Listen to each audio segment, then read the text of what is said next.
Welcome to another episode of Kill the Pod Attack Cast. I love you, man. No, you don't understand. I love you. Kids today, those millennials, and they're all like, hey, look, man,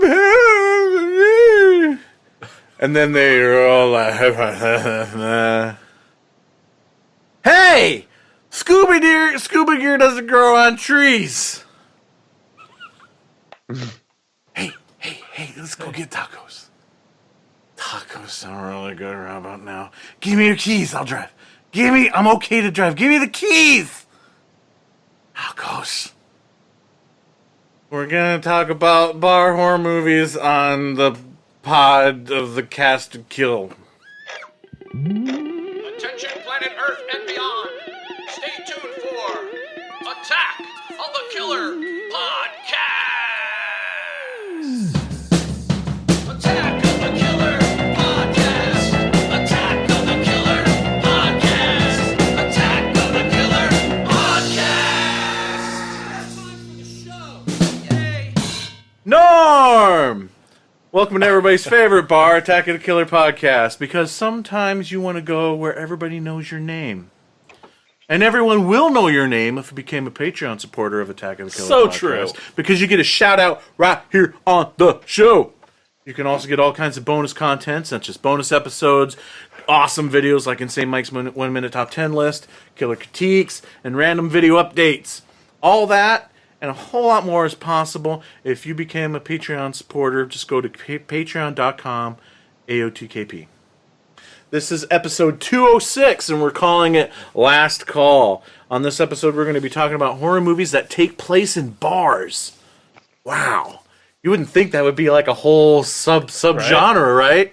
Well, surprise. There's more than you think. Yeah, we could do like 4 of these. I know. If you are new to the show, you can, and you want to know what it all means here on Attack of the Killer. I wrote this when I was drunk. Yeah. Attack of the Killer Podcast is a horror movie podcast where a group of friends get together and discuss their common love, which is horror movies. We pick a topic, we talk as if we're just hanging out, talking about movies, and stuff like that. So, and movies that fall within that topic. So there's probably going to be spoilers, just to forewarn you. Hey, Jason. Yo, what up? Did you know we had our very own podcast network? Wait, a network of podcasts? We do! That's pretty cool. What's that like? I don't know. It's called the Prescribed Films Podcast Network. Oh, you do know. I do. It's written down here. Oh. The Prescribed Films Podcast Network is our own network. We started well over a year ago. It's been a year now. It has. Okay. And now, it's like a year old, and we already have like 20 shows on the network covering various topics. Cool. I know, such great shows as Late Night Psychorama, which is a show where 3 friends exhume and perform unscholarly autopsies on long buried and forgotten horror films from the drive-in era. I just cut and paste that. I know, but their show's awesome, though. It is a great show. Those guys are cool. Another great show on the podcast, one of the newer ones, Bigfoot for Breakfast, which is a show that talks about like the mysterious and the macabre. It's a research-based entertainment podcast that's dedicated to the exploration of anything of mysterious nature throughout the United States and beyond. Man, off the top of your head, you're good. I'm great. And then there's the newest show on the network called Brutal Breakdown, which is a show focusing mainly on local Southeast Iowa musicians. The hosts, Cole, Mel, and Wink, take a look at the area's past and present indie scene by chatting with people who made it all happen. So it's a cool show about local music. Yeah. It may be from one particular area, but it's kind of cool because I'm pretty sure you could draw, no matter where you're at in the country, your local music scene could probably draw a lot of parallels to the show. So definitely check it out. It's a great show. And yes, guys, I am listening because I just listened to the Elgin episode. Yeah. And you can check those shows out and all the others on the Prescribed Films Podcast Network. Just type in thepfpn.com. That's thepfpn.com. You know, I wish there was a channel dedicated to me, the horror movie fan. Well, now there is. Sponsor of the show, Shudder, is a channel for all horror fans that all horror fans have been waiting for. Hours upon hours of horror entertainment for you to choose from classic horror films to original programming. You can watch live stream or choose from various categories of movies, shows, even podcasts. 4 out of 5 dentists agree. Why are you interviewing me about this? I'm a dentist. Now get out of my office. Don't be like those lame dentists. Be one of the cool kids and sign up for Shudder today. We here at Attack of the Killer Podcast want to give you a gift. That's right, a gift. It's not herpes. You can get your first month of Shudder for free on us. Free, absolutely free. So go to Shudder.com, enter the promo code AOTKP, and get your first month on us. So act now. Don't be a lame dentist. Right. Now, everybody, it's time to introduce you to the podcast crew. Since he's a stickler for fonts, this joke is for him. Comic Sans and Times New Roman walk into a bar. The bartender says, "Hey, we don't serve your type here." Hey, everybody, it's Tad. Hey, that's a pretty decent one. Good job. That year he had amnesia. His pickup line at bars was, "So, do I come around here often?" The one and only Jason. Hey, everybody. Thanks for tuning in, listening to our little show. This next guy walked into a bar and asked for 10 shots of their finest single malt scotch. The bartender sets him up, and then he takes the first shot and pours it on the floor. Then he takes the last shot and does the same thing. The bartender asks, "Why would you do that?" He replies, "Well, the first shot always tastes like crap, and the last one always makes me sick." The ever affordable Andy. Thank you. Thank you. That reminds me of this one joke. Guy runs into a bar and he just goes, "Give me 4 shots of your hardest stuff," right? And the bartender lines up 4 shots of this really hard liquor, and this guy just starts pounding them. He gets down to like the third one, and he just goes, "Hey buddy, what's your problem?" He just goes, "You'd be drinking just as hard as if you had what I got." And he just goes, "What's that?" "About 50 cents. And then he takes the shot. Awesome. All right, so I'm tired now after all that. I'm going to turn it over to Tad. Tad! All right. If you've listened before, you know what this is. This is the What We Watch segment, where we talk about what we've watched since the last time we recorded.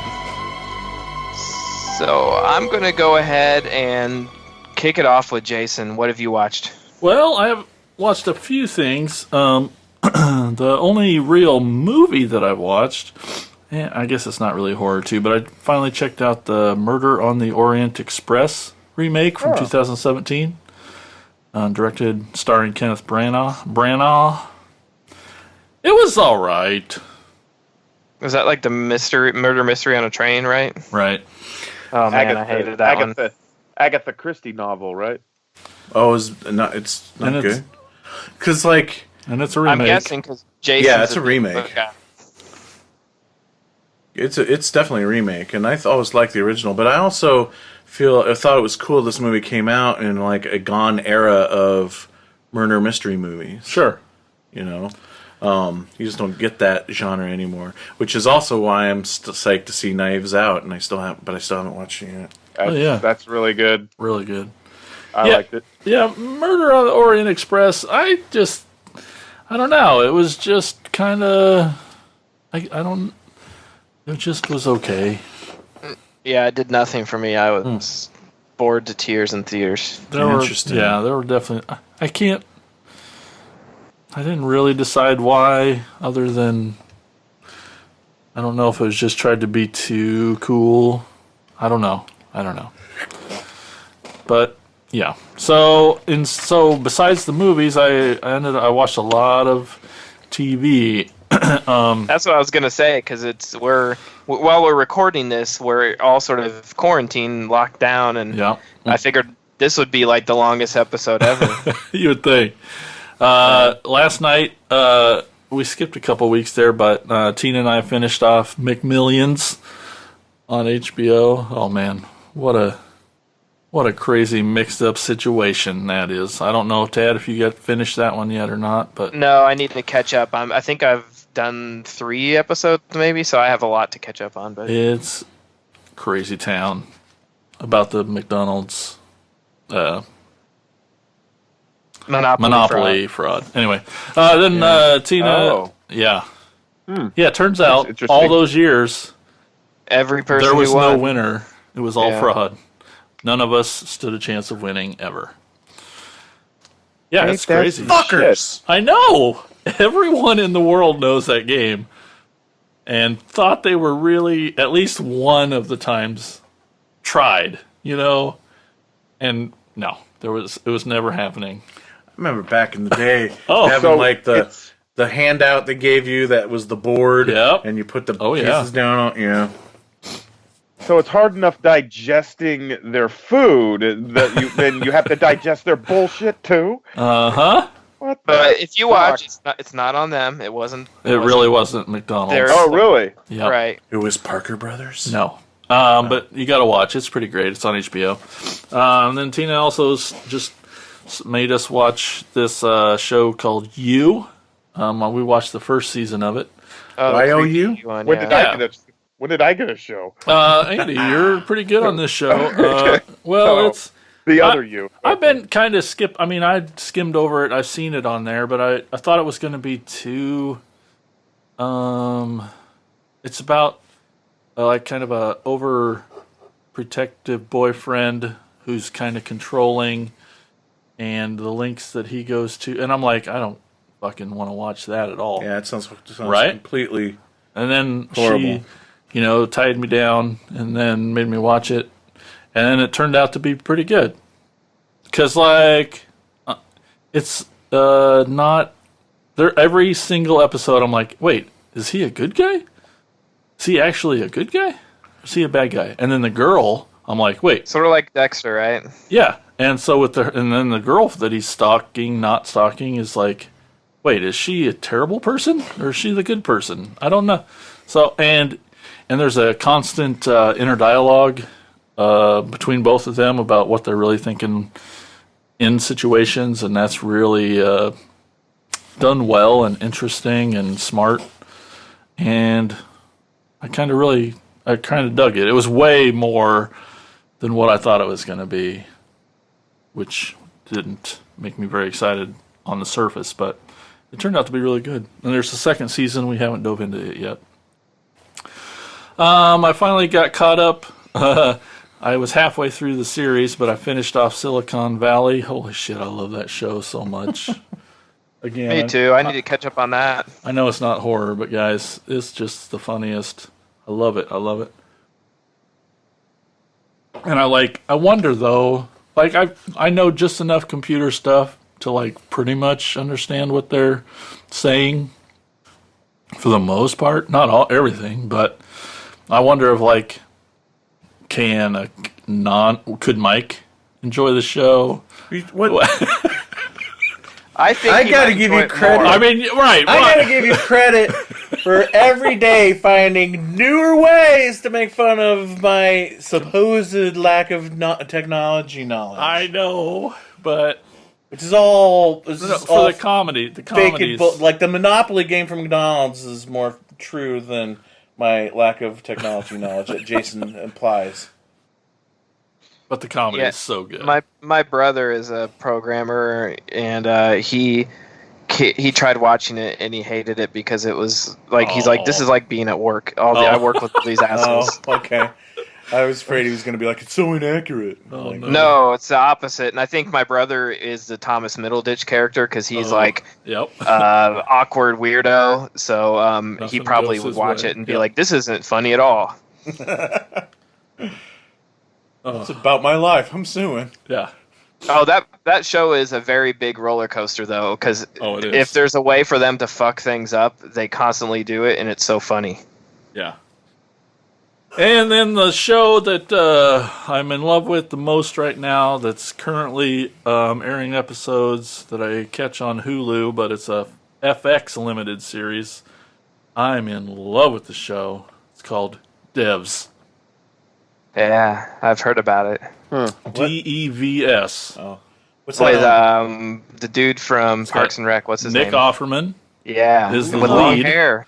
And it's the guy. It's the director that did. You go ahead. I'm just. Nope, that's fine. Yeah, it's written and directed by Alex Garland, who did Ex Machina and Annihilation. Yes. And well, I know. Yes, Andy and Mike started to glaze over right there, but that's why I love it. Oh man, it's so fucking stylized, and it's so smart, and it's so slow, and it's so. No, I'm just kidding. Oh, but it's a very similar thing. It's like in a different. It's our reality, but it's not, because it's these computer programmers that are hired by this Nick Offerman character to work on this project that's incredibly top secret, and he's like a bazillionaire, and the tech is out of this world, fucking super smart, and It's a story of Elon Musk. right, no, gosh, I hope not, but it's so it's I think it's like both of those movies though, in the Ex Machina Annihilation vibe of just like this heightened reality, very futuristic, but based in a reality that's similar, super smart, super stylized, futuristic, and dark with just it's the score alone is just as badass as those two movies. I assume it's the same guy. The score is incredible, which makes it creepy, and there's definitely blood and guts, and I love it. So it's airing on Hulu right now. I think it's every Thursday, and they're up to episode 5. I don't know how long of a series it is, but it's my new favorite thing. Devs. That's all I got. That's what I watched. Are they hour-long episodes? Yep. Mm-hmm. Okay, that's tough. Oh, come on. It's worth it. Okay, I trust you. I'm telling. I mean, you might have to watch a few in a row just to understand what the hell's going on, but I love the movies that he's done, so I trust in him to do a series I like. So yeah, it's just same alley, down the same alley. It's, yeah. all right, excellent. Well, Andy, what did you watch? Well, movie-wise, mainly because it grows on me every time I watch it, and the fact that it completely drove my wife insane because of like the music. I rewatched Halloween 3 because it grows on me every single time I watch it. So yeah, the London Bridge is falling down, theme that they have. I rewatched the making of Rob Zombie's Halloween, like that 4-hour cut, because it just basically it takes you from the beginning of the movie making process to like all the way at the very end. Yeah, I think it's done in real time, isn't it? Because it took him about 4 hours to film that. Yeah, and I really like it. I've seen it more than once, but I like to go back and watch it again because there's so much information and there's so much going on in that, and it's a lot to retain. So I really just go like going back and just learning what all's going on. Just there's so much ground covered in that, and I love the Rejects one too. It's really good. Yeah. It's a bummer that he filmed one for the Halloween 2, and I think he filmed one for Lords of Salem, and Lords of Salem Blu-ray has nothing, not even a commentary from him. And he basically said, it's a budget thing, and with Rob, one thing I admire but sort of hate is that he never goes back. So like, once he's done with a project, he never really revisits it. So it's not like down the road he's ever going to do a commentary or go back and do a special edition.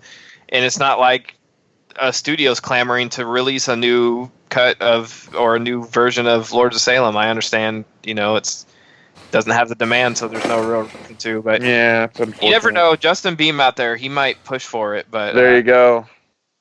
I would love to. I think I would love to see even the movies I hate, like my favorite part of Three from Hell was probably the stuff me and Yeah. Jason all seen in theaters, like seeing the Yeah, stuff before the movie and after the movie. And definitely. I love the guy, watching him do his process. He is a fan. I love Rob Zombie as a person. Yeah. Even if I don't like a movie, I can appreciate where he's coming from and how he goes about it.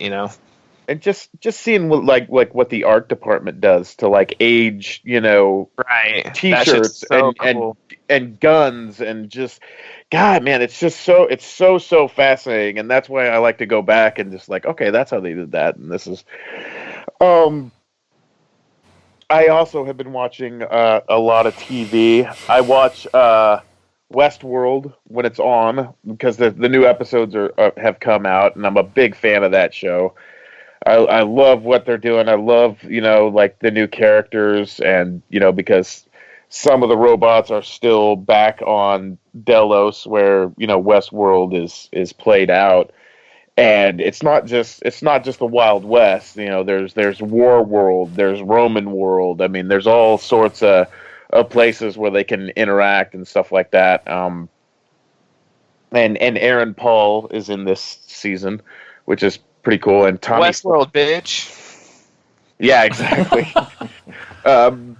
And Tommy Flanagan, who is in Sons of Anarchy, he's in it. But we're only about 2 episodes in, so check that out. I've never seen a single episode.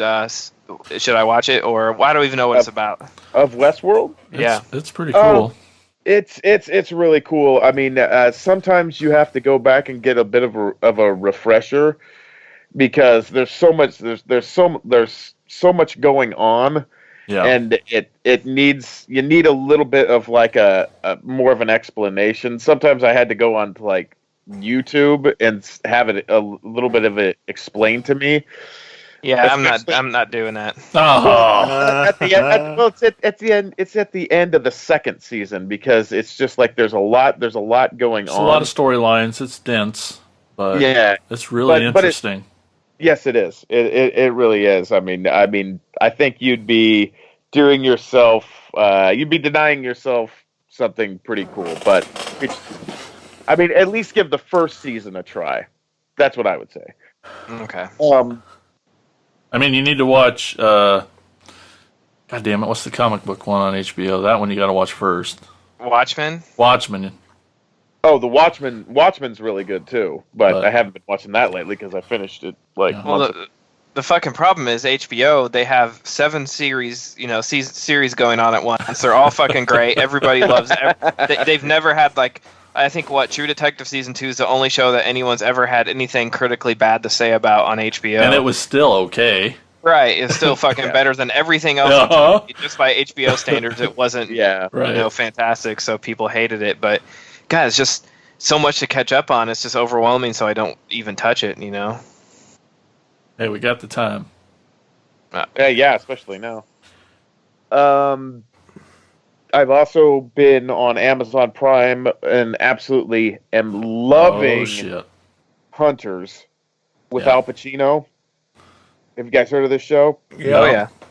Oh yeah. Love this freaking show right now. It's just like the revenge scenes when they catch these ex-Nazis like living in the US.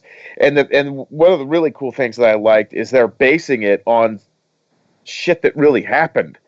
They brought Nazi scientists over here, that did deplorable things so the US could get ahead like within like, in terms of, science and medicine and stuff like that. And they basically let these assholes get away with these war crimes because, the US wanted to be number one. I mean, these goose-stepping pieces of shit that did these horrible things to these Jewish people, they kind of in turn help us win the Cold War, so to speak.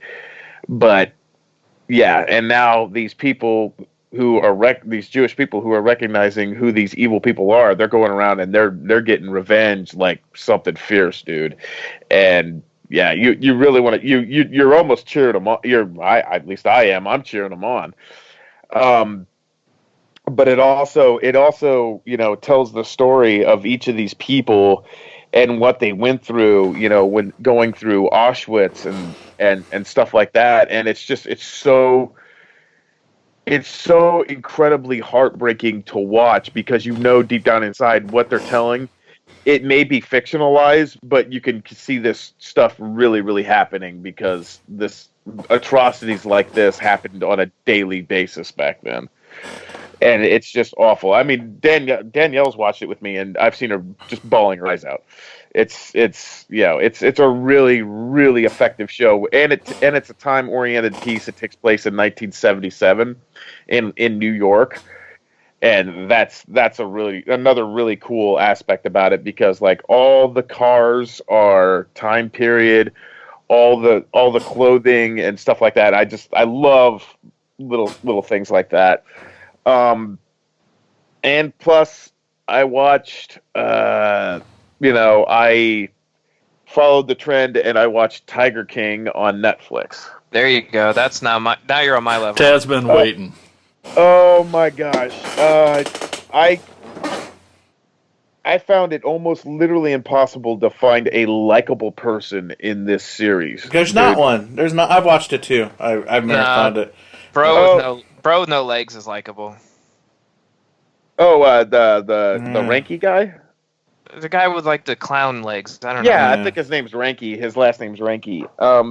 And plus one of the girls that escaped that weird fucking culty tiger. From the girl that's in Iowa. Yeah. Yeah. From Ames, yeah. I don't know. I'd have to say the one character in the whole show that I kind of latched onto was the girl who got her arm bit off by one of the tigers. I like the campaign manager guy too. And the one guy that I felt for was the long-haired guy. Like yeah. Callie. Yeah. Callie, and it broke my heart when he had, after he testified, they're interviewing him again, and you see this bottle of vodka, on the table, right? And you could tell just by looking at him, he got well into that thing before they started interviewing him.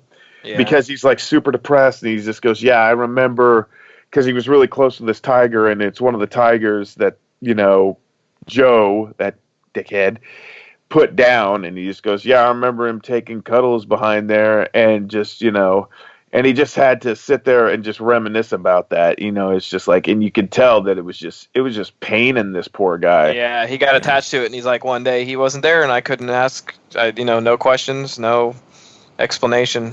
Yeah, and you're just like, God, man, it's just like you're like, it's an awful, awful thing to see what that guy went through, and I will never look at funerals the same way again. That is just the absolute craziest goddamn thing I've ever seen in my life. Let alone him doing it with a clerical collar on. Oh, I know, right? But that just goes to show, even though this poor kid's dead, it's his wake or whatever, it's still all about Joe. It's all about him. And he's golden nuggets. Yeah. And I thank God I pretty much had my food down, but the words "privately owned" will forever haunt my fucking dreams. That tattoo was the most nauseating goddamn thing I've ever seen in my life. May God have mercy on my it's forever burned in my retinas. That's just like "privately owned by Joe Exotic." You got it fixed. You got it covered up. Oh God, I'd have cut it off. That documentary is just insane. And they say that there's going to be there's a possibility for a follow-up. You know what I like most about it is that it's taking place in real time. If you go back and watch the first episode, they talk about how they started this documentary just interviewing they wanted to know what kind of people, they wanted to do a doc about what kind of people they are that privately own these exotic animals. And it just turned into this total like shit show with they were Joe there. Exotic. They were there for all of it. Yeah. Well, that and the dude that with the cowboy hat or the weird black hat that's recording everything for the reality show. Like he struck fucking gold, even though they. I was sort of confused because they claim they got that whole warehouse burned down and all of his footage, but it's clear that we see some of that footage. We see a ton of the footage that was specifically shot for the reality show. Where did it come from? Yeah. One thing about that, Rick Kirkham is the guy with the cowboy hat. He actually has his own documentary of his life, which is pretty damn crazy too. It's called TV Junkie, and he was like a on location reporter for a news station, and it basically he's been addicted. He was addicted to crack cocaine for like 10 years doing this job.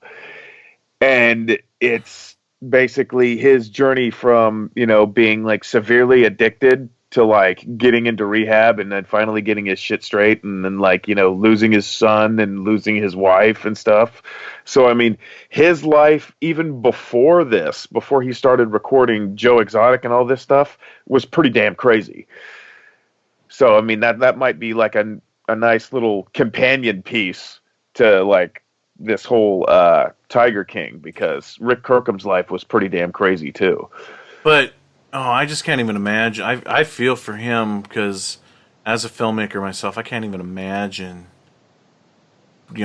going through the fucking trenches of the world of Joe Exotic and to have all this footage and realize you're sitting on a gold mine and it's just all freaking gone. Yeah. He said he about had a nervous breakdown or something. Mm-hmm. Like he moved back to, I think he said he was from Texas. Yeah, Dallas, I believe. Yeah. Yeah, he looks like he's from Texas. Yeah. But yeah, wow, anybody that I, know that has Netflix, I was just like, man, just take the journey. Just go with it. Because, Danielle didn't watch it because I was at home all day Friday, and I'm pretty sure when she was in the other room, because I had headphones on because I was watching the last couple of episodes with my headphones on because she has the TV out there, and she just probably heard me just like every 5 minutes just go, wow. Just fucking wow. Yeah. It was one just crazy ass thing after another, and it's just it's like the only way I can describe Joe Exotic is like if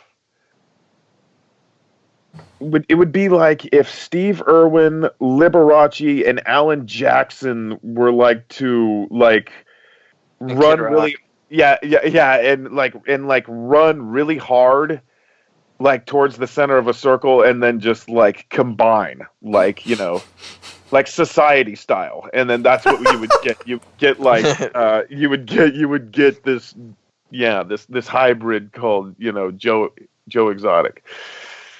I mean, this documentary series, it's really good, and people need to check it out. And it's blowing up. Like people, it's all over Facebook. So people are watching it and just are just as dumbfounded as the rest of us. The only thing I don't want to happen is for people to go down the rabbit hole and continually research these people, because none of these people do not need any more recognition than what they've already gotten. Right. They all just need to just like fade away, like all because first of all, that's what they're living for. They're living for the notoriety. All these people are just manipulating everybody else through these poor defenseless baby tigers. Yeah. That bitch Carol Baskin. Jason, you haven't watched yet, right? No. Dude, you need to watch it. I just no. I'm not into the true crimey stuff, and then it was just like It's more too popular too fast, and I don't. I get. Trust me. I'm not a bandwagoner I get necessarily. that. So And get that, neither but am I. It's not. It honestly doesn't even really get true crimey until like the 6th or 7th episode. It gets like more or less conspiracy. It's But just yeah, it's just not a. Sorry, go ahead. it's just following around what happens when a redneck has too much money. It's, I have those nightmares too often. It's basically when people have it's. I think one of them said it perfectly. It's basically it's like Hatfield and McCoy type things. It's basically that kind of vibe. It's just like you've got two very, two or three, different sides that are, very pig-headed and just refuse to back down, even when it's against their, best interests. yeah. Oh man, him and his like live show, his like streaming show. He's so stupid. Like he's so stupid. Like always just talking about what he's gonna do to Carol Bassett. And like taking on his TV show, taking a gun and shooting a mannequin with her face on it, right there, and saying that's what I'm going to do to you. I'm like, oh my god! I'll tell you what, though, I think the most shocking thing of this whole docuseries was the fact that he still got 12% of the votes. Oh, I've been telling people like Cardi B is trying to push Trump to pardon him, and if he fucking ran third party, he would win. If we elect Donald Trump as president, Joe Exotic ran right now, he would win. He would be our president. Yeah, that's it's a good thing we're talking about this on a horror movie podcast because that's the scariest thing I've heard. Yeah. I mean, I don't think he could do any worse. Famous last words. Well, I think Joe Exotic could probably get better ratings than Little Donnie ever could, since that's the way he likes to talk about. But Yeah. we won't go into that territory. I'll be quiet. I think the most unbelievable part is all the cute dudes he's pulling in. I mean, I know he's got fame and tigers and meth, but like, come on, man. Like they're way out of his league. Yeah, that's why drugs are bad, kids. Yeah. Literal kids. I mean, he's fucking Yeah. pulling in. Yeah, the last one. I mean, Yeah, what the hell? His current husband, yeah. yeah. Well, I mean, did you notice that he was driving around in like a Camaro SS, like Right. a 6-speed. So what's that tell you? Yep. Oh yeah. Where were we? Are we still on you, Andy? Yeah, Andy, what else did you watch? That's pretty much it. That's pretty much all I had. Okay, then, Mike, what did you watch? Well, I watched The Tiger King as well, but I think I've said my piece. I watched. I kind of went back to some stuff. I haven't had a chance to watch anything too new, but I did watch Bruce Lee Rises from the Grave. That's a first time view for me, and I'm mentioning it now because I was watching it, thinking it might be a Good and Saints pick, but it's not horror related. So, but it's definitely some very entertaining 70s kung fu action, exploitation. It's great. And the dub job, you watch the YouTube version, the dub job is amazing. Whoever they got to voice the lead guy's name, I think, is the same guy who does the Howard Cosell impression in Better Off Dead with the two Asian guys, and one of them speaks like Howard Cosell. Yeah. Sounds exactly the same. And then I also watched Yoga Hosers again, trying to give it another chance. Still don't got it. There's things I like. There's a lot of things I like about the movie, but there's a lot of things that just are fingernails on a chalkboard to me.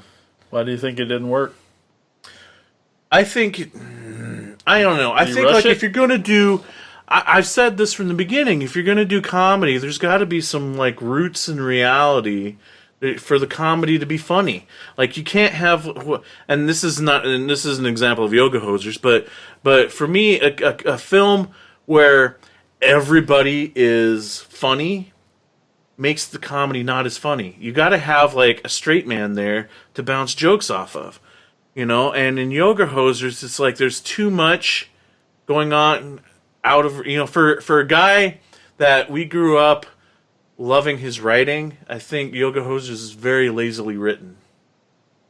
You know, I mean, there's things like they fight all the Bratzies in the convenience store, right? And then they get arrested for murdering the two guys.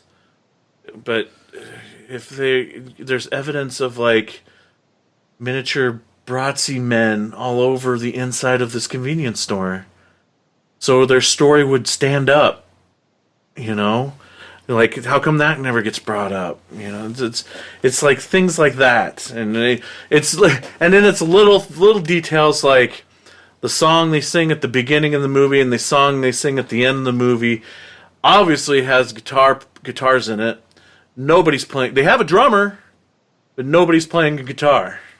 I'm sorry, that just right out of the gate that drives me nuts. And like, who covers Anthrax's "I'm the Man"? That's not a song that you cover. I'm so bad I should be detention. And there's moments like I love Ralph Garman. He's the guy who plays the Nazi scientist that you see at the end of the movie. I think he's really funny. He's a really talented like impressionist.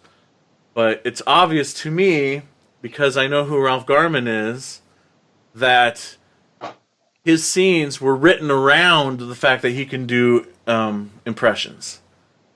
Because he just go and like even Kevin Smith like writes a flashback backstory that explains that he's been watching television for the past year because he knew like idiots like me that'd be like, how can he do impressions of Al Pacino if he's been frozen for 67 years? You know, I don't know. The whole thing is just like very underwritten in my opinion.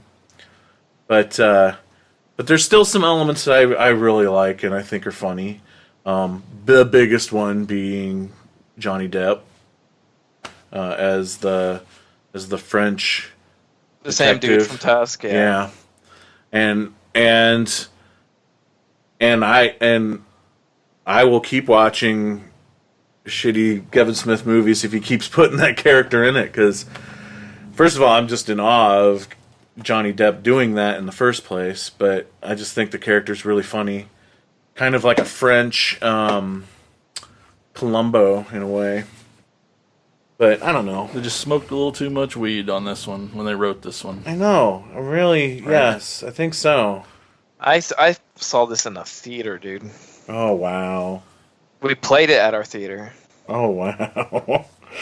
Yeah, and I don't remember anything but the Bratzies and Johnny Depp and his kids' band, like the shitty band. But I don't really remember much else about it. I remember like pieces, but I don't remember the story, and I don't really care.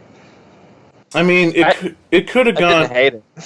It could have gone. I don't know. This is really mean of me to say, but I'm just not a fan of his daughter acting.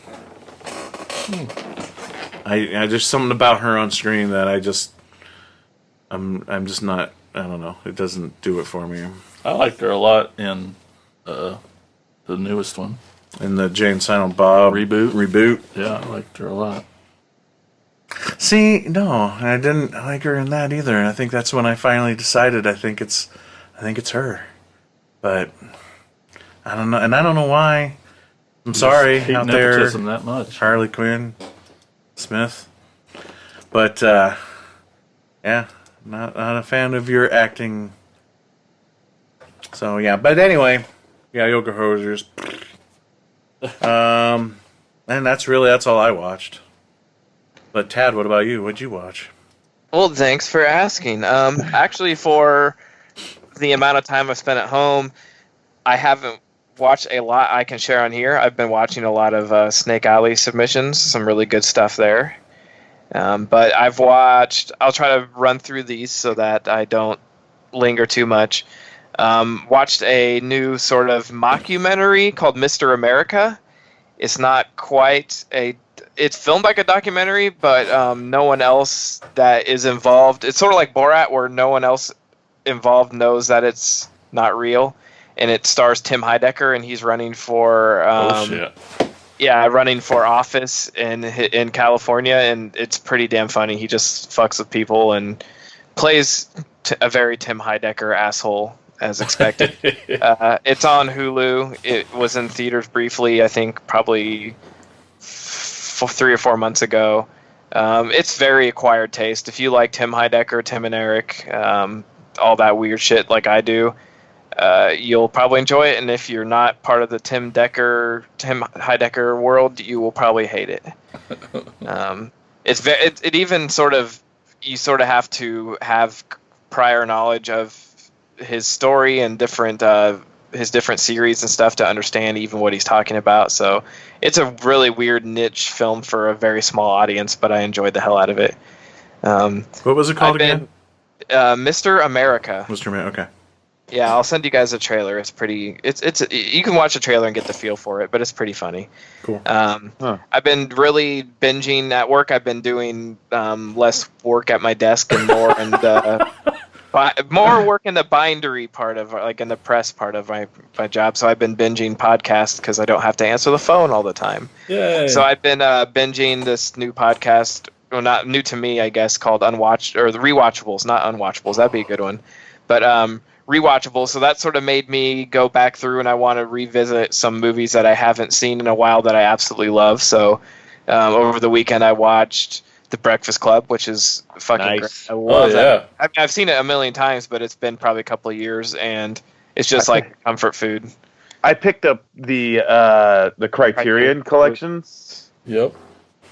And I won't stay too long. I'll let Tad talk here, but you know when, like, the janitor, dresses them down and says, "I go through your lockers and I know all your little secrets and everything." Yeah. He goes on like a 5-minute diatribe, man. I mean, he rips him a new asshole, dude. Like in this deleted scene, it is awesome. I mean, he says, like, basically, Bender, you're gonna die of a heroin overdose in some trailer in South Texas. Molly Ringwald's character, you're gonna have 3 facelifts and 2 boob jobs by the time you're 45, and your husband's still gonna be cheating on you. And I mean, he rips them apart, dude. It's great. I wish they would have left it in the movie. It was pretty good. Anyway, Yeah. man, check out the Criterion. I love this podcast because they have different sections. They sort of basically introduce a movie. They don't go through like the plot of it at all. They sort of just give out awards, and they have little segments about the one specific movie. And they have a segment called half-assed internet research, and they talk about like stuff they find on like IMDb trivia and online and stuff. And I absolutely love it because they share little tidbits like that. They watch the special features and talk about that stuff too, and how different. And they have one called like recasting, and they talk about who auditioned for roles and who actually got offered parts or dropped out of movies, and they talk about who they think would be good in or if they redid it now, who would be good or who would have been good back then. But it's sort of cool to like listen to that podcast and hear the stuff and then go back and rewatch it with that knowledge. It's pretty cool. It makes me appreciate things a little more, because the other one I watched right before that was The Social Network, which is probably my favorite movie of the last 15, 20 years. I mean, the absolute like all the right ingredients into the perfect movie. Everything about it. The score is perfect. The direction, the cinematography, the acting, the writing, oh my god, the screenplay, everything about it, to me, that is the perfect start of a movie. And every time I watch it, it gets better. So I almost clicked on it, and then I went to click on it, and then I saw that you were watching it, and I'm like, wow, fuck, he's already watching it. Yeah. Oh, so good. So good. Yeah, I absolutely adore that movie. And so because I watched that, I was in like a Jesse Eisenberg mood, and I checked out his new movie called Vivarium. And I don't know if you guys have seen anything about this. It just got put on VOD this week, I think. And that one is a wild ride.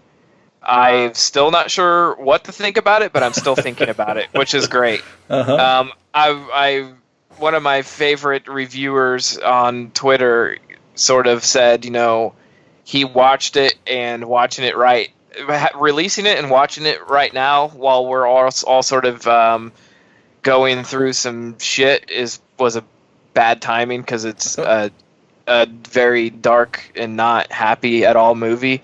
And I was like, I like those kinds of movies. I'll watch it. And I was like, God, why did I knew that going in and I just didn't expect it. But the basic story is like, it's, I'm guessing, sort of set in the future, but Jesse Eisenberg plays the husband, like a young husband, and I'm probably saying her name wrong. Imogen Poots. Do you know who I'm talking about? Imogene? Imogene, yeah. In Green Room. Yes. Yeah. She plays the wife, and she's fantastic in this. And basically, they're a young couple, and they're looking at buying their first house, so they go to this real estate office, and this really creepy monotone guy takes them to look at this house in this new development where every house, every yard, everything looks exactly the same, and it gets very Twilight Zone, Black Mirror very quick. Oh boy! I won't this isn't spoiling anything because it's sort of the premise, but basically they get to this house and they're showed, they're looking around the house. Suddenly the real estate guy is gone, so they go looking for him. They go out, they start their car, and they cannot find their way out of this new development. And no matter which way they drive, no matter how many turns they make, they keep ending back up at house number 9, which is the one they looked at. And it's definitely it's a little on the nose. I think after I sort of read a little bit too much about it going in, and so I expected it to be a total mindfuck. But once I watched it, I overthought it, and then had to look it up again, and I'm like, oh, I got it. I just thought I was too dumb. Like, I thought I was missing something. But it's very dark, very bleak, and it has a lot to say with very little. But it's like 2 great performances. Really, it comes down to those 2 and one other character. There's no one else really on the screen. It takes place in one house, and really cool, unique indie movie. What's this called again? Vivarium, Vivarium. Yeah. And then yesterday, because Nikki was watching it, I rewatched I Don't Feel at Home in This World Anymore, which love it. Yeah. She's just like watching it, I was walking through the room, I couldn't not stop and sit. Right. So yeah, and I've been I don't remember if I mentioned this last time we recorded, but I've been watching a new show on FX that's also on Hulu called Dave, and I think, did I bring that up last time? I think somewhere. Yeah, I think so. But I'm caught up on that, and I highly suggest that too. So that's what I watched. Nice. Yeah. But eventually, we're just going to need to do a whole show of just what we watched if things keep going the way they're going. So let's get into the films for tonight's topic of bar-related horror films that take place in bars and whatnot. Or as Andy called it, last call. Last call. That's right. So, Jason, start us off. What's the first movie we're going to talk about? Well, it's probably the first movie we all would think of, too. Like, if you're like, what movie horror takes place in a bar? I don't know. This is the first one I went to. I assume a lot of people do. Because once you get to the bar, you're like, oh, fuck. But this is from, it's an awesome movie from 1996, From Dusk Till Dawn. Woo! Everybody be cool. You be cool. Somewhere in the middle of nowhere. Low profile. You understand the meaning of the words low profile? Sure. 2 of America's most dangerous criminals have taken hostages. What is this? It's called a punch. I'm going to ask you one question, and all I want is a yes or no answer. Do you want to live through this? Yes. Okay, Ramblers, let's get rambling. One night is all that stands between them and freedom. This is my kind of place. But it's going to be one hell of a night. We might be in trouble. There are a bunch of fucking vampires out there trying to get in here and suck our fucking blood. Now, their only chance is to fight back. Oh yeah!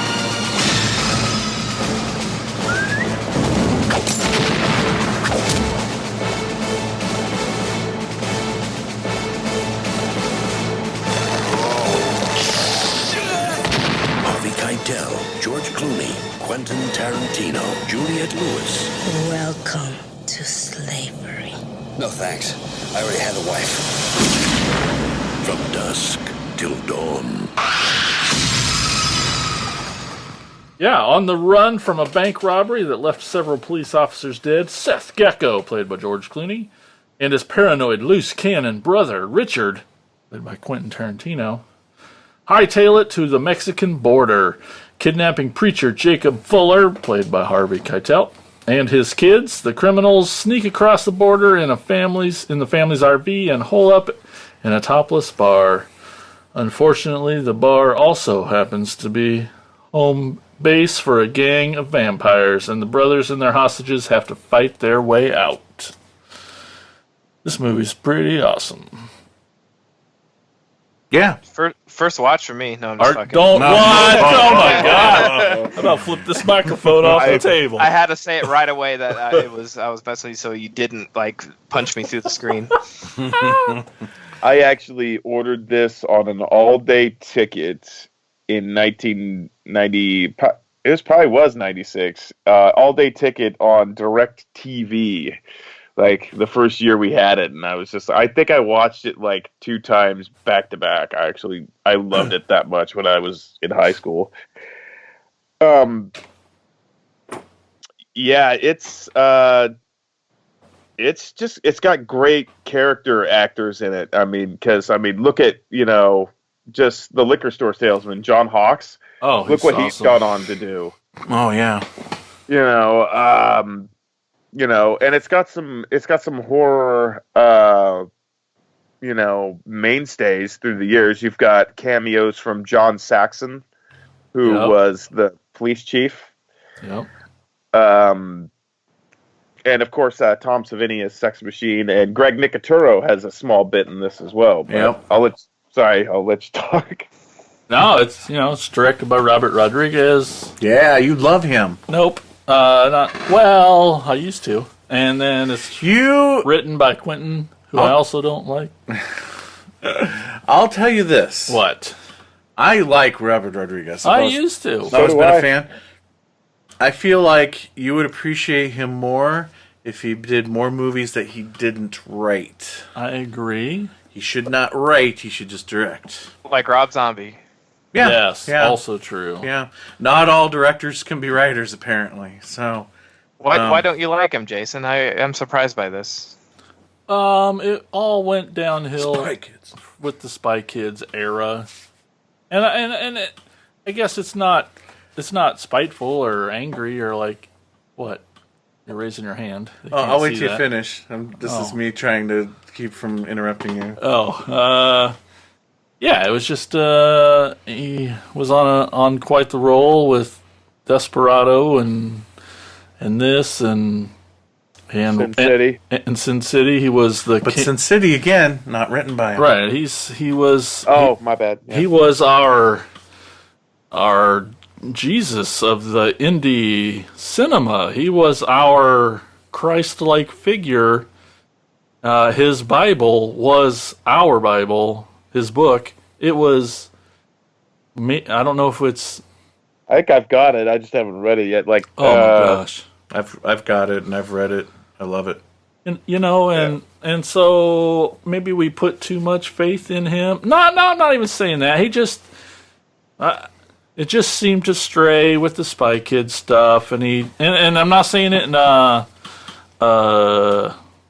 don't mean it in a bad way. It's okay for someone to go and make movies for your kids and do your own thing, and it's just I didn't care about those movies at all. And well, see, that's with me. Like, I think it's okay with me because those were not at all made or marketed towards me, so they're not even on my radar. So yeah, that's kind of like apples to oranges, right? Well, yeah, if it's less offensive to me that he would go make a kids movie that I have no plans on watching and then comes back and makes Grindhouse. I'm okay with that, rather than someone going out like Kevin Smith and making fucking something that's in between. You know what I mean? Like Sure. we just talked about that, and it's like, I find it way less offensive than fucking yoga hosers. Yeah, very true. I think, because I know Jason and I have had this conversation before, and I know half of it is him razzing me. Yes, because and a lot of that is. Because I am a Robert Rodriguez fan, but I can admit that all of his films are great. And I'm also the guy that will tell you too. Like, I think he's a much better director and producer, especially being a producer, than he is a writer. And that's the thing that I admire him about more than anything else, is like his ability to. He edits too, yeah. And as an editor, Yeah. absolutely, his ability to make a film with nothing. Like even Sin City. There's scenes in Sin City where it's like no two actors are acting against each other in the same day, and where everybody makes fun of the Star Wars prequels of being stiff acting against a green screen. I'm like, well, that's what Sin City is. It's all acting against a green screen, and you're not even acting against other actors in half of the scenes, and it works so much better in Sin City than it does the Star Wars prequels. So I think he's just really got a knack. He's got a knack for effects, especially in the digital world of effects. He's got a great ability to stretch the dollar. Desperado is the best example of that. A feature film for $7,000. Who does that? And his book is my Bible for one thing only. And his line in the beginning of the book that says, "If you want to be a filmmaker, well, guess what? You're a filmmaker." And that is like the basis of what I've structured my whole filmmaking career on, was that quote from that book.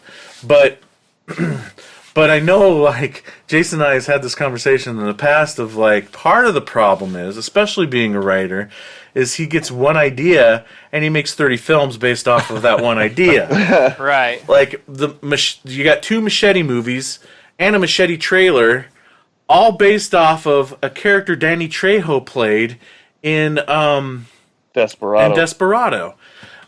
You've got, which Desperado is a sequel to his first film, El Mariachi, and then you've got like his segment in 4 Rooms, where it was Antonio Banderas and his whoever was playing his wife and kid, and these 2 bratty kids, and that segment. That idea and that segment is what spawned the Spy Kids movies. The like misbehaviors. That dynamic of the mysterious man, the mysterious woman, the 2 bratty kids was literally where Spy Kids came from. And then there was 3-4 movies made of that. So yeah, he kind of gets one idea and just kind of runs it into the ground. But some of his best stuff is like, again, I mean. El Mariachi, Desperado. I'll even admit I wasn't a big fan of Once Upon a Time in Mexico, the third in the Mariachi series. It was fine. It was okay. It was so. Yeah. But stuff like The Faculty, again, not written by him, but I love The Faculty. I missed it when it came out, Yeah, I love The Faculty. But you've seen it because we watched it for the show. and that was the first time I saw it. Yeah. Yeah. Did you like it? I can't remember. Yeah. Oh, okay. And like Sin City, I think is one of the best comic book adaptations ever made. Because Planet Terror, dude. Planet Terror is a lot of fun, and that's the thing is like, I think he wrote that one, but it's just an exploitation splat fest, so it's not like you need a really good script to have that kind of fun, But He just did Alita Battle Angel or whatever. Oh, that's Yep. yeah, that's right. I liked it. With James fucking Cameron, man. Yep. Yeah. Oh, Machete's back. And he did a movie with John Malkovich that will be released in like 1,000 years or something. Did you hear about that one? No. Is it like in a time capsule? And then Yes. it can be like, okay. Yeah, it was like some liquor brand, like vodka brand or something, paid for it. and they made a movie and they put it in a time capsule as like a basically publicity stunt, and it can be watched in like 100 or 1,000 years or I don't know. Oh my Long God. after we're dead, it will be seen, but it'll probably be on some kind of format that they can't use, and it will never be Right. never be seen. But I have a feeling we're not missing much. It'll so. probably explode when it hits the sun anyway. It's probably on like 35 millimeter. Yeah, joke's on them. We're not making it through 2020, so Yeah. Yeah, so I like Robert Rodriguez, and I don't mind him going into different genres. And I have seen the Spy Kids movies. Are they great movies? Not really. But if I have to sit down and watch a movie with my kids, and I'd probably rather watch that than some of the other stuff they would pick. Sure. So yeah. Yeah, I mean, half of it's about razzing you. but those... the movie we're talking about. Yeah, From Dusk Till Dawn. I think it's one of the best from both worlds of Tarantino and Robert Rodriguez. Yeah, sort of like when I was talking about Social Network. This is that on a smaller level, I'd say. Not quite perfect, but a good mixture of Tarantino screenplay with Rodriguez directing. And there's some performances in here that are very questionable, but some really fun stuff. I have a lot of good memories of this one. I mean, I can think of 2 times I watched this one. I can think of specific times I watched this in the 90s and 2000s, where I was, what I was doing. This one holds a special place in my heart. Absolutely. The soundtrack is freaking awesome. Yeah.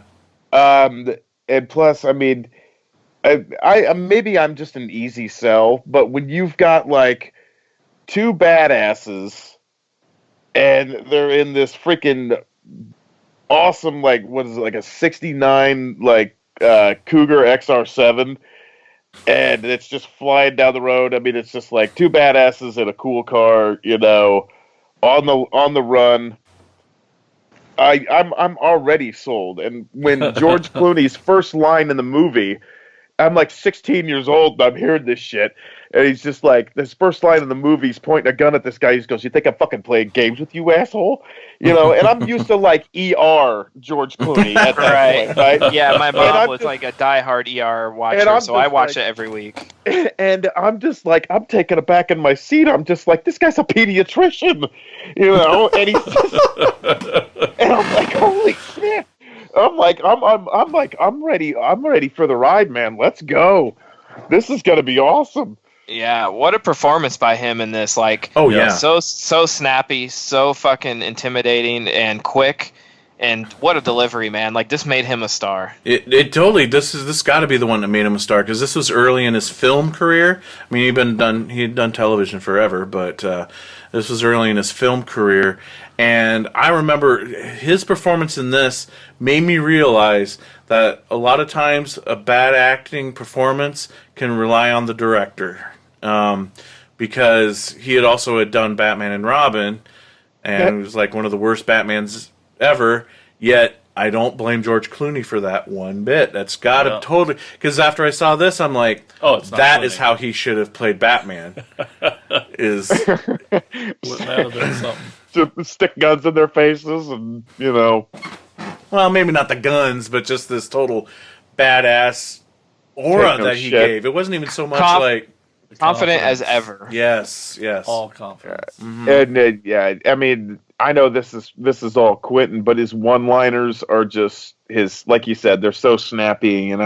Psychos do not explode when sunlight hits them. I don't give a fuck how crazy they are. It's just so good. And this movie is so quotable, which is typical Tarantino anyway. But and he was good in the movie as an actor, which he isn't always. That's true. Yeah. And it's a different role for him too. He's a little more subdued, and he's crazy without being Quentin Tarantino style crazy. I was gonna say, I think he excels in this because it's the closest to his real personality. Oh God, there is foot fetish in this movie, isn't there? Oh yeah, and he's just a creep. I imagine this is the closest we've seen Quentin to himself. Real life Quentin. Right, not the Pulp Fiction one, not the Death Proof one, but this is as closest to. Yeah, he wrote it with himself in mind. Come on, for someone else, and then he ended up getting the part, and he's like, "Oh shit, this is me." the great thing is that this film, it spawned a lot of sequels, but it spawned a freaking TV series too. Yeah. Which is pretty decent. Yeah, it wasn't bad. And I love the fact that they actually physically finally get to go into a Big Kahuna Burger in the series. I was just like, we get to see the restaurant finally, One of the things, and I guess I get, no matter what you say and think of like Quentin Tarantino, one of the things I love about him is just bringing back these cool actors that deserve a second chance at a career.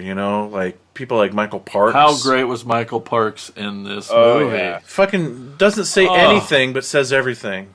Like you're just captivated by his dialogue in this movie. Yeah, Just, Fred Williamson. and Fred Williamson getting him back. Cheech Marin playing 3 characters. Yeah, getting Cheech in there 3 separate times. But like back to Parks, like I feel like this movie put him back on the map too.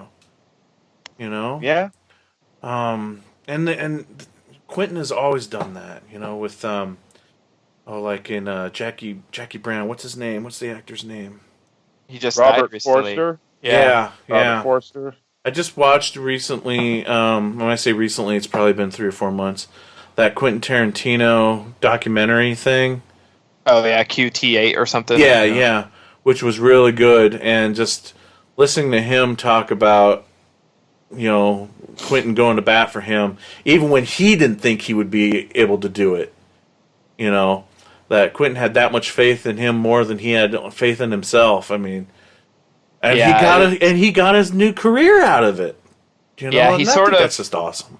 He sort of does what Rob Zombie wants to do. Yeah. But Rob has brought, I will say this, Rob has brought a lot of actors out of obscurity back into the limelight, and then they went on and did some not great stuff. Yeah. Doesn't necessarily remind us how good they were always, but he did bring them back, where I remember how big of a deal it was when Travolta was cool again for a little bit. Yeah.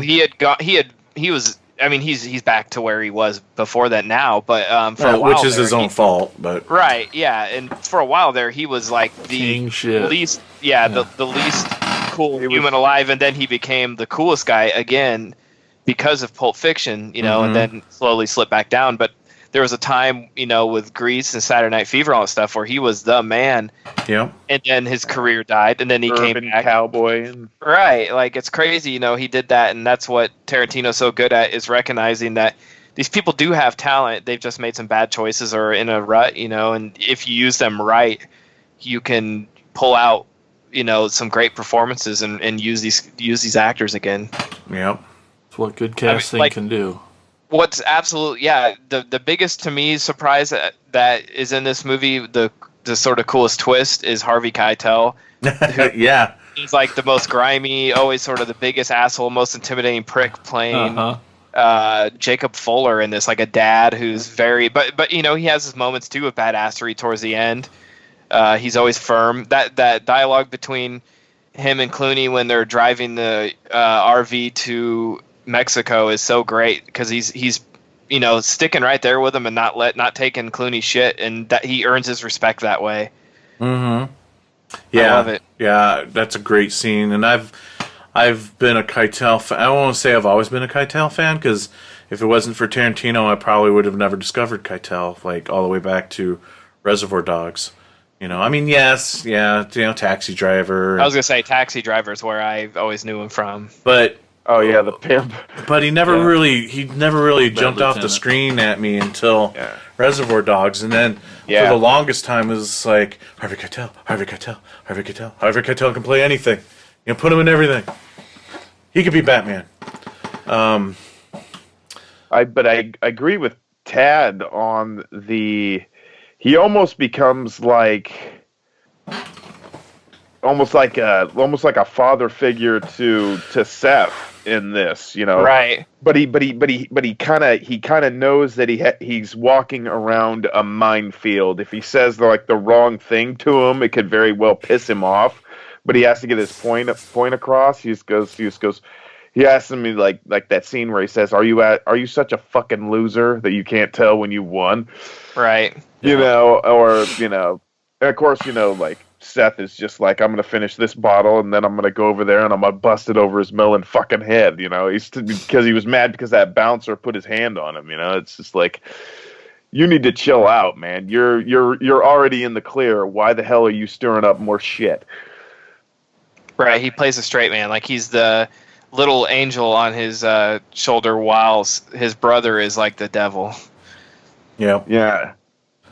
I think one of the other amazing things about this movie that I'm sure we've all done is invite... Went to the titty twister? Yeah. No. We all had movie watching parties with this, and we'd never warned people about the second half. Yeah. That's why I wish. I think this is the first movie I ever watched where it went from one movie to another. Like, Yeah. I can't think of this had to be the first time where a movie did a complete 180 and completely changed. The movie was a whole new movie at some point. It completely changed trajectories. The only other time that's ever happened for me is a more recent movie called Thank You for Calling, or Yep, I know what you're talking about. yeah, with the horse people. Yeah, but Yeah. that's the only other time. But this one was first. Mike's face on that one. The horse You people. gotta see that. The It's what? a cool ass movie on Hulu. Yeah, check it out. It's really damn weird, but it does it doesn't even do a 180. I mean, it just goes like straight into the fucking great beyond. Like It shoots straight into the fucking air. Yeah. oh yeah, it's out of this fucking world. But it's off subject. Sorry. See, and that's where like the advertising campaign for this movie, because I remember when it came out and the ads for it on TV really hurt the film more than anything else. I feel, because it was all the advertising campaign was all focused on the vampire shit. It totally spoiled that. That'd be like if they did the trailer for Psycho back in the day and just showed scenes of Norman Bates running around in a dress, Right. Just it would have been so cool if nobody had any freaking clue that was going to happen at And all. lucky me, I was too young to remember that. So when I first saw it at a friend's house, I did not know it was a vampire movie. I did not know who Quentin Tarantino was. I had no idea. The only person in this movie I knew was George Clooney. And by the time you pediatrician. finally calm down from seeing him as the guy from ER, and you finally calm down of him being, a gun-toting badass, then all of a sudden there's vampires. Yeah, I specifically, like I said earlier, I have like two stories I remember. The first time I saw this, I was at my friend Nico's house. Shout out to Nico. him. He's a amazing tattoo artist. Love the guy still talk to him all the time. Good friend. His Podcast discount. Went to his place. When we were in elementary school. His mom was one of the ones that worked nights or worked like weird hours, so she's never around. So we'd go and hang out and watch movies we weren't supposed to and eat a bunch of junk food. And he's like, "You ever seen this?" I'm like, "No, let's watch it." And like, I had seen some horror stuff. I had seen, Friday 13th and that kind of stuff. But at this point, I was not watching films. I was like, watch whatever my mom watched, whatever. I wasn't old enough to like really have my own movies. I just watched what my brother watched or whatever. And I remember we tuned us in, and it's like that opening scene right away is like, oh shit, this is a serious movie, and I just remember that feeling of like, I should not be watching this, but I'm loving this. And to me, this movie definitely has that. I mean, it's that exploitation feeling, but it's like, it's not. It has funny moments. It has nudity. It has vampires, explosion, blood, guts. It has everything a kid like. It's sort of the way I describe. Planet Terror too is like, I would have written this movie when I was like 14, because it's just like everything I love thrown into a movie, and then they all turn to vampires after this, after she comes out and strips for them, and and the guy has a cock gun, and just so much awesomeness in it. I love it.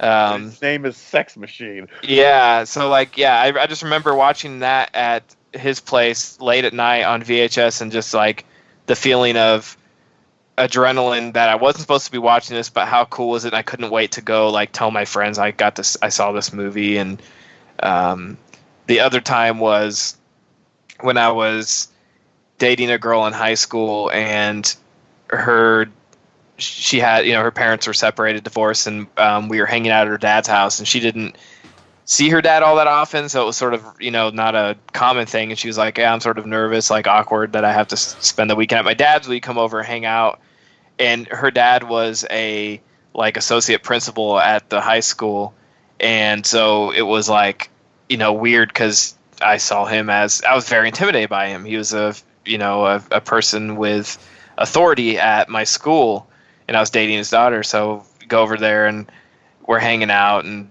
just being asshole kids and hanging out. And I remember we went into the living room and he was watching this movie, and I was like, oh, From Dusk Till Dawn. And he couldn't grab the remote quicker and try to turn the channel because he's so embarrassed. And I'm like, no, man, like we're like this. I relate to you right now. This is okay. Like I know this movie in and out. Like I wanted to sit down and talk movies with him, and he was like embarrassed. And she's like, oh no, he just doesn't.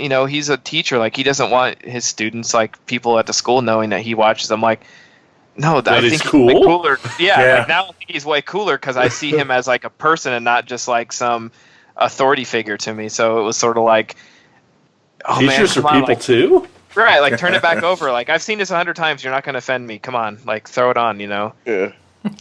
I had a similar one, but it was with my grandfather, and I did, because he was like very Christian and stuff, and he kind of intimidated the hell out of me too. But that's another story. But it was when in Army of Darkness. And he's the evil Ash is like punching, good Ash in the face and doing the goody two shoes dance, and and finally he pulls out the 12 gauge and sticks it in his face. And I was nervous before because my grandfather doesn't really, he was very Christian and everything. And he puts the 12 gauge in Ash's face, and he just he sees like evil Ash looks up, and just my grandfather shouts at the TV. I will never forget this. And he says, well, fucking shoot him! I'm like, yes! Thank you! It made me so happy. Anyway, yeah, Dusk Till Dawn. Mike, did you see this one in theaters? No, I don't know why I didn't, but I wish I would have. I don't remember my first watchings. It was on video for me. Yeah, I think the scene when I watched it with Nico, the one that really like stood out, I can remember it like in my head like it was yesterday, was the scene where he leaves Richie in the hotel room with the maid that they kidnapped and comes back, and I was like, oh no, like I like not good. I'd never really seen like rape and murder in a movie. Well, I've seen murder plenty, but it was always sort of campy at that point, and this was not at all campy. And do that scene where they flash the body so they don't show it full on. And they don't say, they just insinuate that he's a bad guy. And 75% of what makes that all impactful is because for most of it, all you're really seeing is just George Clooney's reaction. Yeah. Right. And that's what sells all of it. That tells the whole story just in his face. But a sexual deviant was never a real main character, really. Like, they insinuated some bad shit with Richie, so... And the crazy dynamic of all of this, these guys are our heroes. Right. It's just like, wow. Yeah, I rewatching this, the one thing that always sticks out like a sore thumb to me, and it always has and always will, is his son Scott, the Ernest Liu. I'm looking at IMDb because I don't know what this kid's name is. Just a bad performance from. He's a kid, but I felt like his acting is just horrid in this movie. Where he's surrounded by a bunch of really great people. Even Juliette Lewis is great in this. But I felt like rewatching this, he is just not good, and it sticks out like a sore thumb. And since we were mentioning documentaries about movies before, one might want to check out the documentary, which is the making of this film. It's called Full Tilt Boogie, and it's basically Damn good. Yeah. Oh, Maybe yeah. better than the movie. It might be. It's a great doc. And it's a bonus feature on the DVD. I don't know if they carried that over to the Blu-ray or not, but that's where I first saw it. I think the Blu-ray is a Mill Creek release, so it has like nothing on it. Oh God. How did it's Mill not- Creek get their hands on From Dusk Till Dawn? I don't know. You think, and they don't have the rights to it. Last I looked, I thought it was out of print, but you think that like Shout Factory would pick this up because what a blast! Everybody loves this movie. Come on. I'll tell you what. I've been, listening to a lot of other horror podcasts. I think Mill Creek is starting to kind of come around and be, because I've heard a Respectful? lot of praise for a lot of recent Mill Creek releases.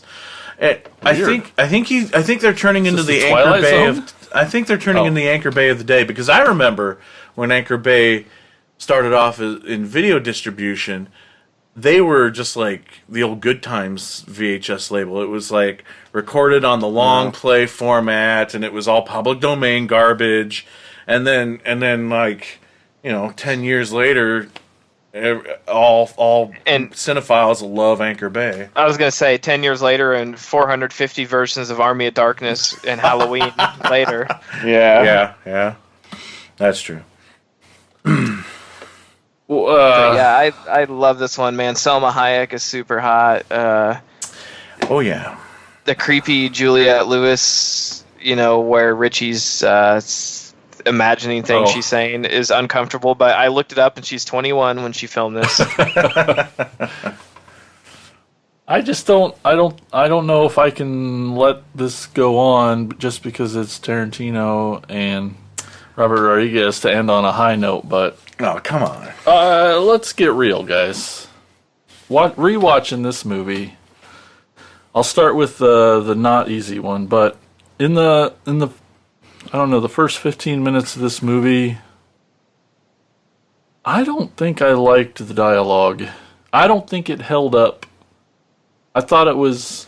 I don't Are think you it saying held the up. dialogue feels dated for its 90s smart guys dialogue that was 90s? happening back then? Well, that and a little of the. I don't know.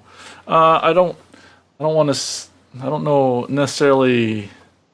Well, you know what George Clooney would say, right? That's a matter of opinion, and I don't give a fuck about yours, right? Right. It just I'm not saying it's in the Me Too world. I'm not saying in a more sensitive world. Yeah, I don't even want to repeat one thing that he says because it's racist and awful, and I don't like that kind of talk anymore. Oh yeah, there's definitely some data stuff in a few of the movies we watch. Yeah.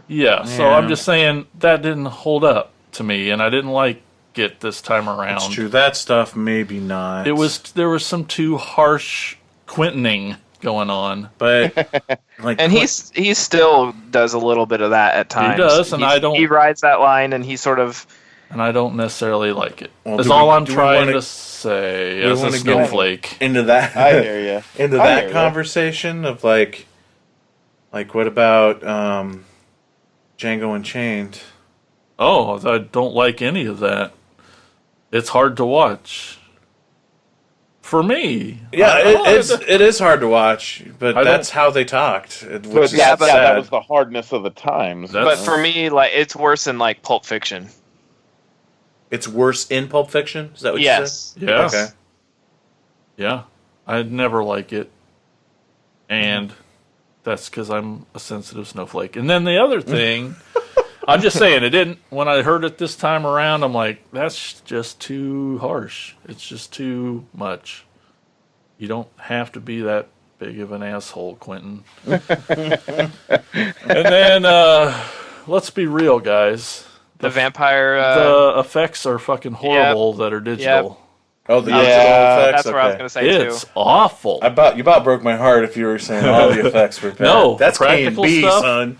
Minus, I'll never love it. I'll never like it at all. But when the band suddenly has guitars part? made of body parts, I love that. Yeah, But I mean, like, I wasn't a fan of that either. I mean, like, then that's when you lose me. Like, I'm not saying you can't have a vampire movie that's based in reality, but then that's cartoony. So then you're like taking another level, which undoes a lot of where you're trying to keep the movie. And so, like, yeah, it's funny and it's a cool joke, but it actually hurts the movie because it's too much Takes away from the cartoon. scare. Is it mostly that moment of the mariachi band with the human body parts? Absolutely. Because I feel like there's a lot tonally to that. I admit it's out of nowhere, Yeah. and it can be off-putting. But there's a lot of vampire stuff. I feel like the tone changes of the movie It's- big time with the vampire stuff. It does. Like the first half is so much more serious and more what you would expect from like Quentin Tarantino or whatever. And then the second half is more of a silly vampire romp. Right. Over the top effects, exploitation-y and all that. Because there's a lot of goofy, like when Tom Savini starts turning into a vampire, he's trying to hide it from him. And to me, that his performance in that is straight out of like a Looney Tunes cartoon. His teeth start popping out, so he covers his mouth, and his eyes are real big. Yeah. Right. I'm not sure I'm a fan of these moments in this movie. So you just don't. I mean, I can I get get why it. I you completely- do it. I mean, you're having fun. Let's do all these things, but For me, like in that same vein, one thing I've noticed the last couple times I've watched it it's in the vampire scenes. There's some scenes where it's straight up out of a like unbelievable. I mean it's a movie, but there's Right. parts where it becomes like a human that just turned vampire, like a main character versus one of our good guys, and there's vampires that are supposed to be wrecking the bar and killing everyone all around them, and you look and they're extras and like the vampire makeup, and they're just like pacing around in the background, not doing shit, and it's like distracting to me because they're trying to make the bar look like it's packed full, shoulder to shoulder vampires ravaging, but you just see some like lady in a costume walk across the screen like 6 times aimlessly. It's like, what are you doing? It's like distracting, and that old thing of like a Ninja Turtle or any kind of really action movie where once 2 characters are going to fight, everybody stops to watch, and it's like and so that Clooney can take out vampires one at a time conveniently with his big like jackhammer. that's the spike. most least ineffective Right. Yeah. tool that you'd ever want to have. Right. I mean, it's badass, but you would never it's want just it. one of those things. It's just it plays in the same vein of that band where it's like this is very cartoony, but I still enjoy the hell out of it. I do love that when the band's playing and what they say, fuck you, good night, instead of thank you, good night, and then they just explode. And then that's it. Then Yeah, my why do next they part, there's a massive inconsistency amongst the vampires. Now, I'm not saying I'm against there being lots of different kinds of vampires. Yeah, some burn, So, some like, explode. the very first one we have is Selma Hayek when she turns in this scene that She's like you're snake holding your lady. breath in for 10 minutes, and then she transforms into the snake-looking, What she had a thing. snake on her shoulders, which sort of like her Okay. specialty. right? And then, you got your chubby guys, and that are your typical ones. And then, You got Savini that turns into a dog. and if the band can disappear, then why can't others? Everybody, yeah.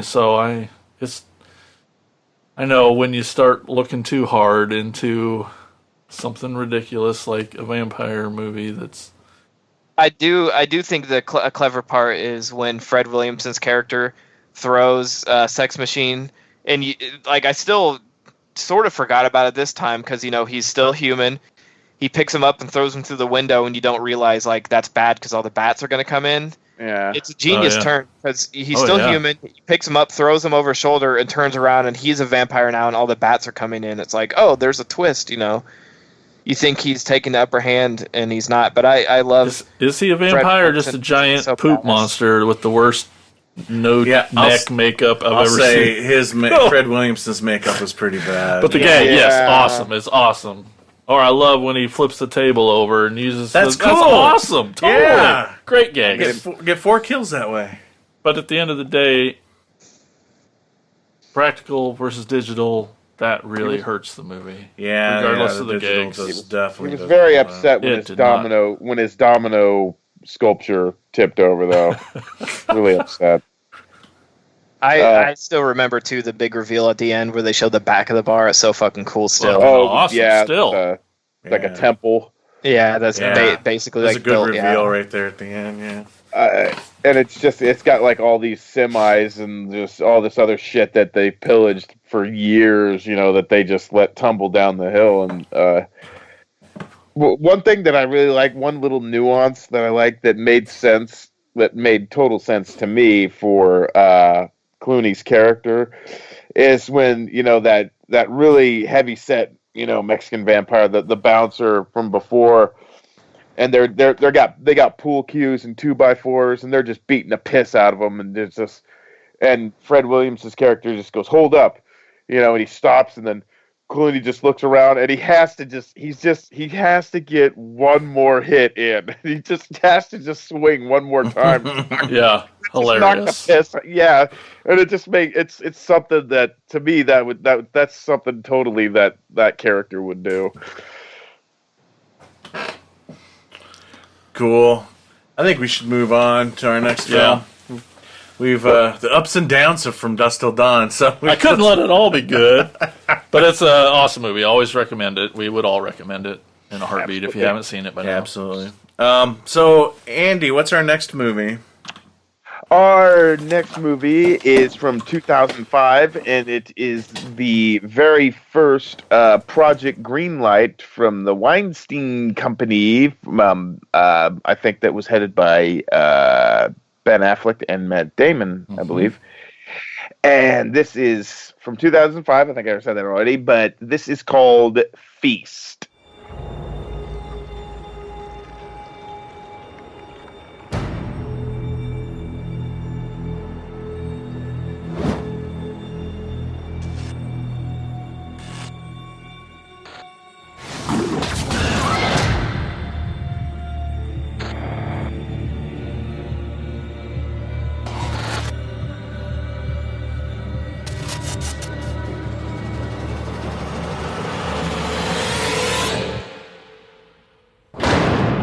There is something out there. Of all the bars to be stuck in. Unless you people want to die, you'll do what I say and you'll do it fast. They're coming. Right now. It's gonna eat us! We need help. SOS! SOS, mama! Right now, you can get ready to roll. Now, who's with me? Come on! If we stay, we die. God damn it!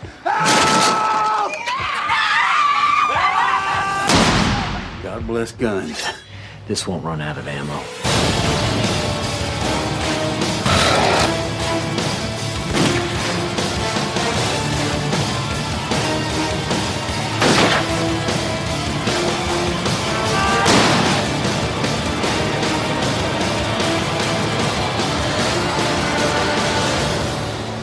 Any questions? Who the hell are you? I'm the guy that's gonna save your ass.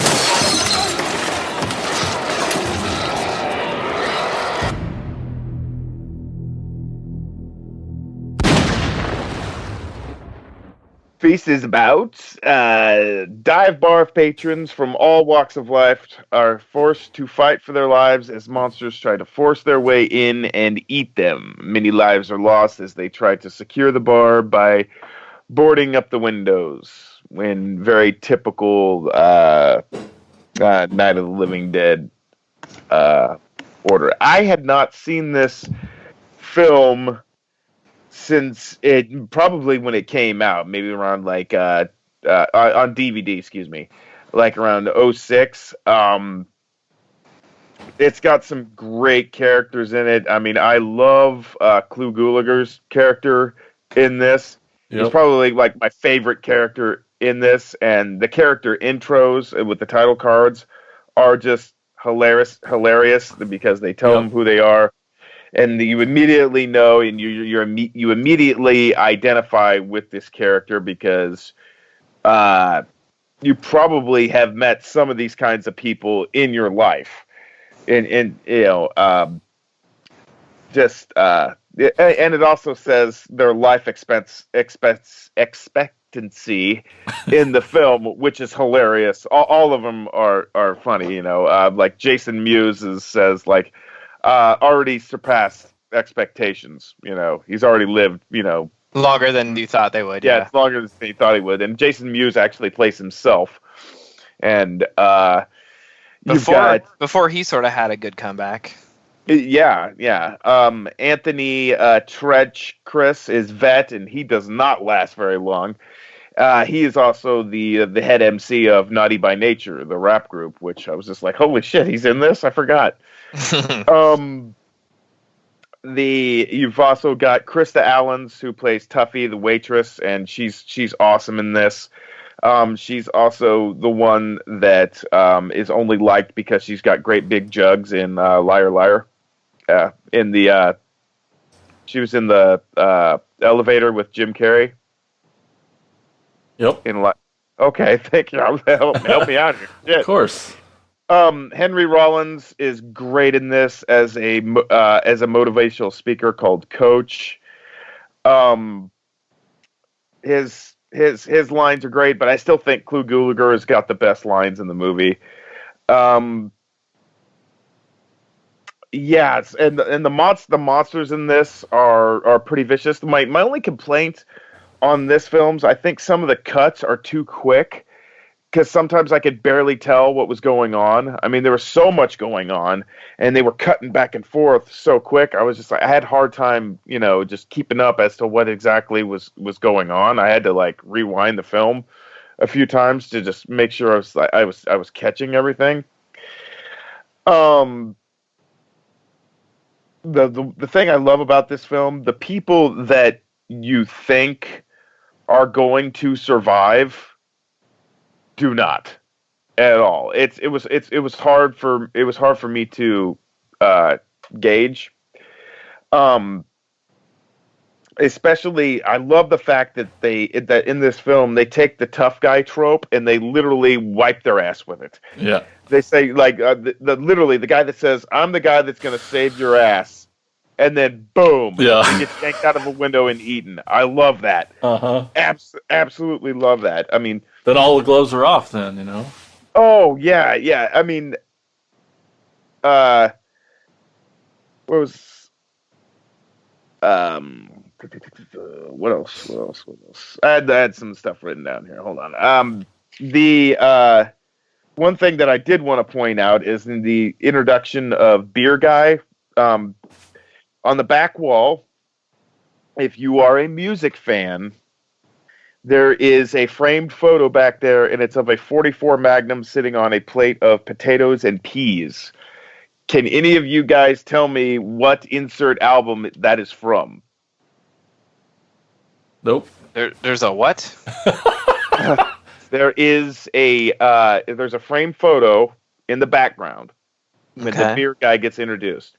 And it's actually the insert to an old album. And what it is, it's a 44 Magnum sitting on a plate of potatoes and peas.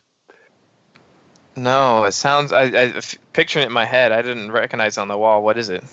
It is the insert to Warren Zevon's album Excitable Boy, and I think it came out in '76, and it's the album with Werewolves of London on it. Okay. So, interesting tidbit there. I love the fact that anytime somebody is like a smartass in this movie and thinks they says something so clever, immediately they get offed. Like when, that makes you scared to be in a movie, doesn't it? Yeah. It's because it's like Boss Man is like laying down like on the ground. They like their meals that move, and he's not moving. Boom, instantly dead. Gets yanked like through the floorboards. It's great stuff. Yeah, I loved all the characters. And even though Boss Man was kind of a scuzzy bastard, but. Yeah, I mean, I love the fact that even the kid was not safe at all. The kid got off. Oh, off, I know. Like, immediately. And I was just like, oh man, that was like, But like I said, they took all tropes and just completely just got rid of all of them. The kills were great.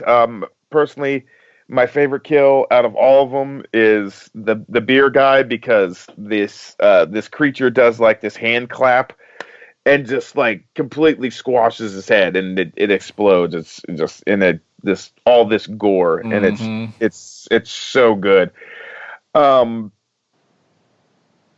Yeah, I mean, I'll leave the rest up to you guys. I stepped away for a second. Did you mention the Project Greenlight and how this came to be? Okay. Yeah. Yeah, Mike and I actually watched the show live when it was on and followed it and got to see it from the very beginning, and so it was pretty exciting to see the movie actually come out. We're big fans of that. You know, Clu Gulager, hey, shut the fuck up or get out, or where's that little fucker? And the creature humping the face of that taxidermy deer. Oh, man. Yeah, funny. Oh, my God. Great stuff. Yeah, I can't... It's been a while since I've seen this one, too. Yeah, and it was... And as I'm watching it, I was just like, it has been too long. Why haven't I sat down and watched this again? It's pretty dang good. Going back to a previous episode that we recorded, just the last episode, I have the 2 sequels on DVD, and I have not seen them. I have not either. I think Mike has. I don't think they're technically unwrapped. Because when I've been revisiting some of these movies for the podcast, I've been digging through my physical media collection, and I discovered I own all 3 Feast movies, which I did not know, and they're all from Blockbuster. Like, when our Blockbuster went out of business, I probably bought like 150 DVDs because they were like 50 cents a piece or something. And I just bought like anything that looked at watchable, and they had all the Feast movies. And I believe Marcus Dunstan wrote this, one of the 2 writers, and he ended up doing the Collector and the Collection and that series. He was tapped to write and direct the new Halloween before they rebooted the series. He did an episode of Into the Dark, the Pilgrims one. He's a local guy, like Iowa City, Macomb area. Was, from this area, and my area, and Jason and Mike's area, not yours, Andy. But he's a local guy. Sorry. Yeah, fuck you. No, no. So I just always associate him with this, and I think he was involved in all the sequels too. But I have not seen them. They never got good reviews, but I do own them, and maybe this will motivate me since I have a little more time at night now and on the weekends. So I think it's interesting to look at the point where Jason Mewes was during this movie. It was sort of after his big surge with Kevin Smith, but at the point where he hadn't cleaned up his life. So it's probably at his low, right around the time he was really bad shape. Yeah, he had a problem with heroin, didn't he? Yes, and I think at this stage he might have been when he had like really bad teeth, because I remember that was a big thing. Like, he lost his teeth, so he had to get new teeth. Oh man! But I kind of like his dark hair though. Yeah, he's almost unrecognizable. I always thought Judah Friedlander. Yep. He's always funny and crazy. He's sort of a Brian Posehn-like character. And almost plays himself in everything. He can't really play anything else. Right. But I loved in this movie, he was like the lovable dope. And, he gets his eye picked out. And everything keeps happening in the scene where he's like, how does it look? And he has the maggots in his eye somehow. Is it getting better? Yeah, he's just a lovable idiot that we all relate to, because it's like, he's looking out the window and he's like, I think they're humping, what the hell? He's like, did it just take a dump? It's like, no, it had a kid, you idiot. Like, but he's so damn funny in this. And my favorite, obviously, is Henry Rollins. Hell yes. Henry Rollins in pink sweatpants against fucking monster. Hilarious. Yeah, it does not get better, man. I love that he does not take himself too seriously when it comes to acting. Like Yeah. a guy like him, he's not a Danzig. Let's say that. Right. He knows. Danzig, yeah, he's aware of who he is. He's aware of his reputation. He can turn it on and off in a second, where Danzig never turns it off, and that's why we're all laughing at him and not with him. Yep. And Hank will work hard at it. Right. Harder than anyone. And yeah, and that's the thing with him is that he will claim up and down, and he's so humble. He talks about how he's not a good actor, and he'll almost blast himself.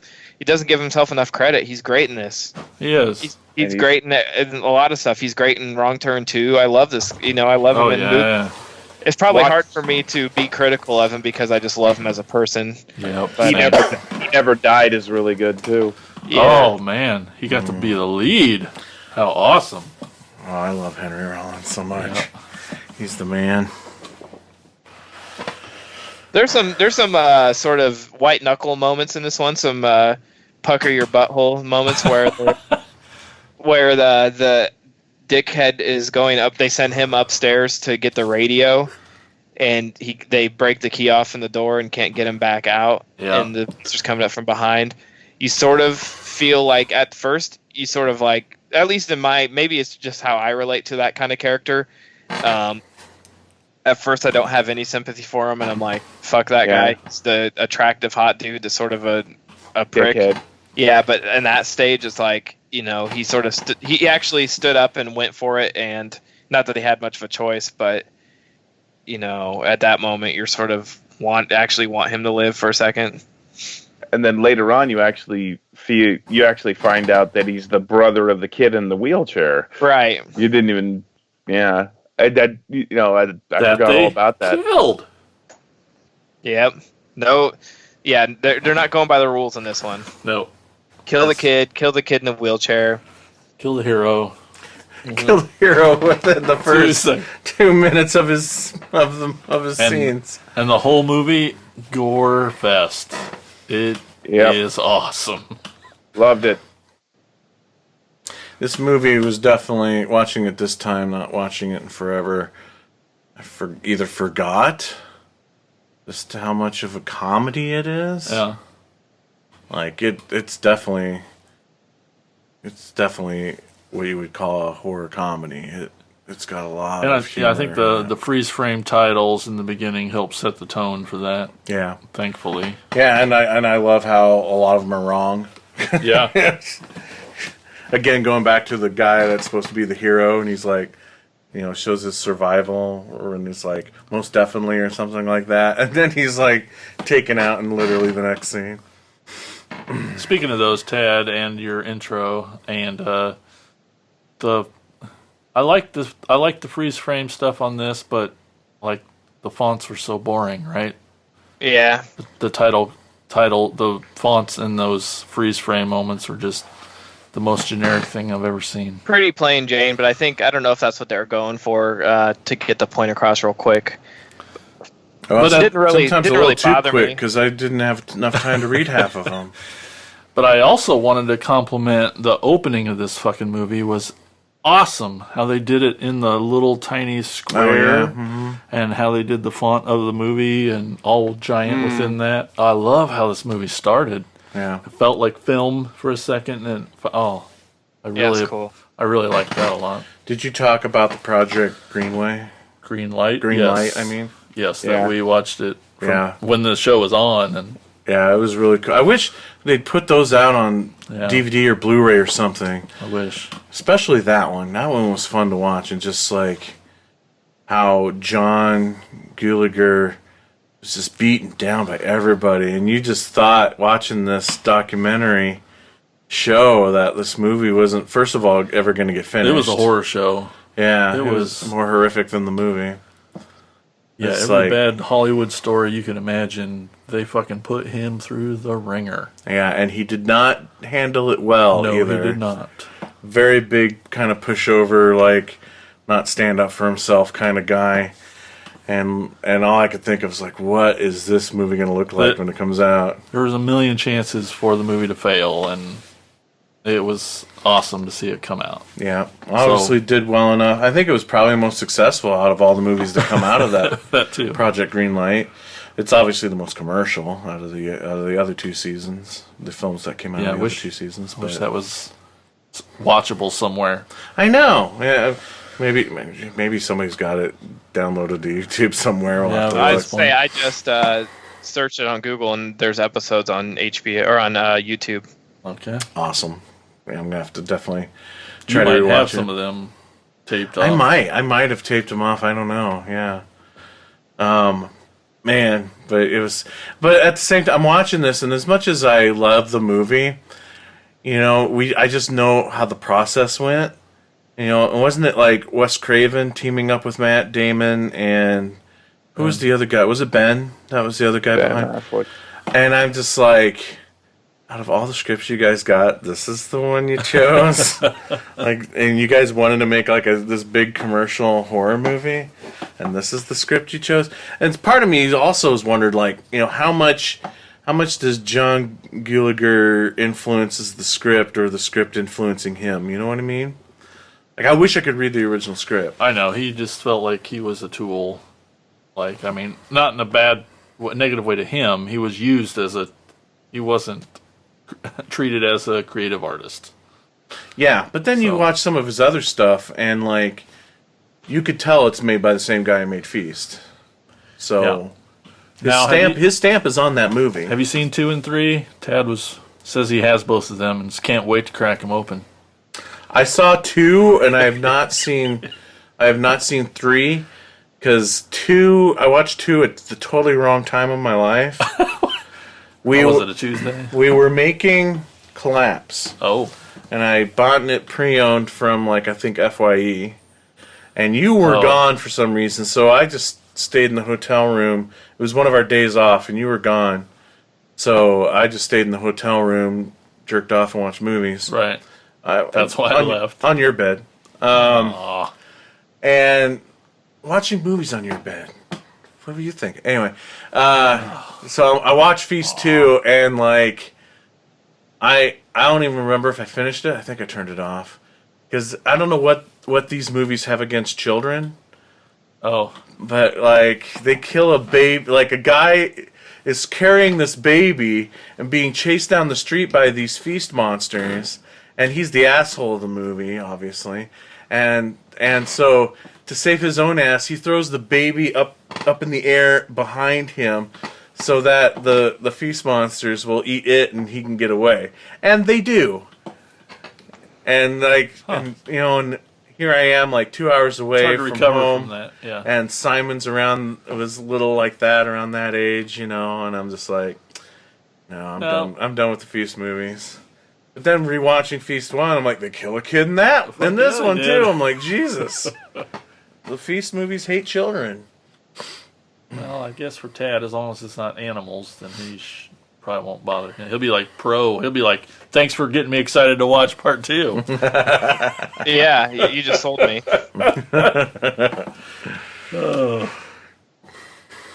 It was good. It was even better than I remembered.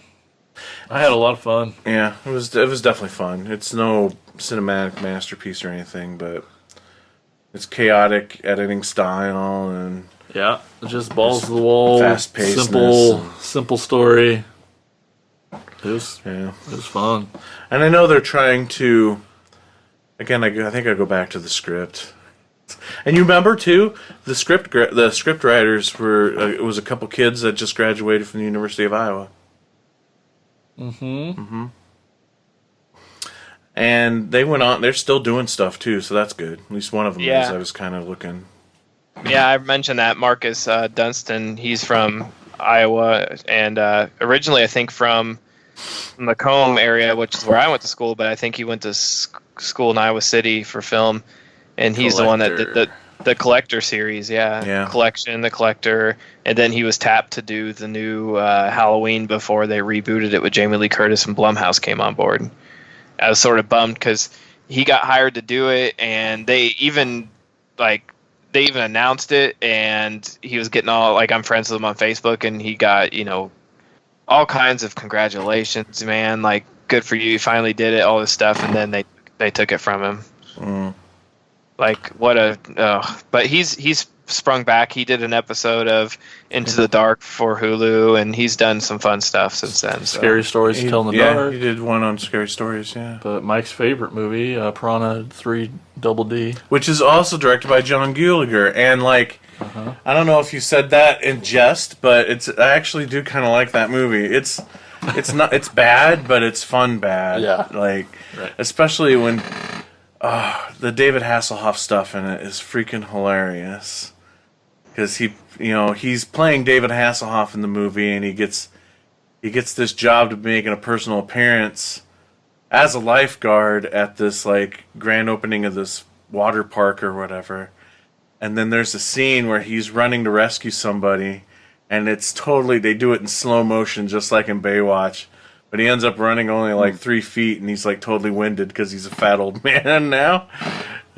It's hilarious. It's really good. Chairs being so loud. I know, stupid chair. I switched chairs hoping that it wouldn't. It's probably worse. Tina will let us know. Yeah, it's good. Maybe move on, huh? I'm assuming you guys already covered the cast too, right? Yeah. A lot of cool people in the cast. Jason Mewes. Lots. All the people we know in the cast are the ones that all get killed off Right now. now. Anyway, okay, yeah, so we can move on. Fine. So, Tad, what's the last movie we're going to talk about? The last movie is one that I sort of ranted and raved about when I saw it maybe a month or so, or maybe a couple weeks ago. I don't know. No one can tell time right now. Everything's a disaster. But it is directed by Joe Begos, who did one of my other favorite movies from last year, Bliss. And this is VFW from 2019, but I think it might have just been released here on VOD a couple months ago. Well, it was in February it was released, and we're in March. But I sort of went, like I said, on one of the episodes a few weeks ago during what we watched. I watched this one, and I fucking loved it. So I was happy to see it pop back up, and I was happy for that because that made you two watch it, Andy or Mike and Jason, because Andy listened to me and he loved it too. Oh Lord! Oh, there you go. You've been at this, haven't you? I have. 2 of us, still here. Still here. You know where you are, kid? In the VFW post. How about we close the bar down early tonight? What do you got going on? The best birthday that Freddie ever got. Lizard! Hey, this is the girl!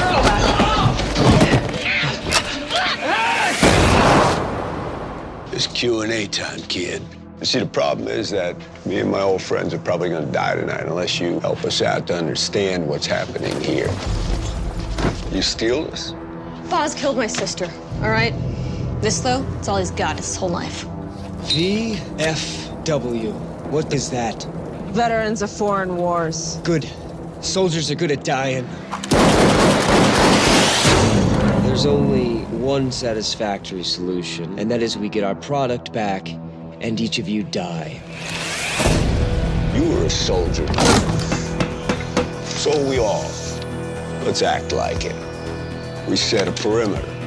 We make our stand. You'll all die very, very slowly. You last. But whatever you're gonna do it. Because you make a mistake, I'm gonna cut your heart out. You and me both know this ain't the only option. We can push Miss Teen USA right back out to the way she came in. It's for you that we're doing all of this. Hey, I never asked for your goddamn help, Gramps. The second you walked through that door, it was duty bound to help you. Let's go.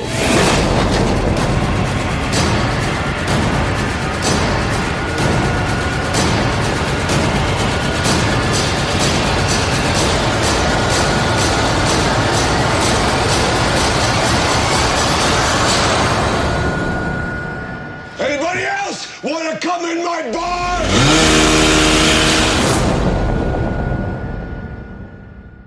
So this story follows a group of war veterans who must defend their local VFW post as an innocent teen against a deranged drug dealer and his relentless army of punk mutants.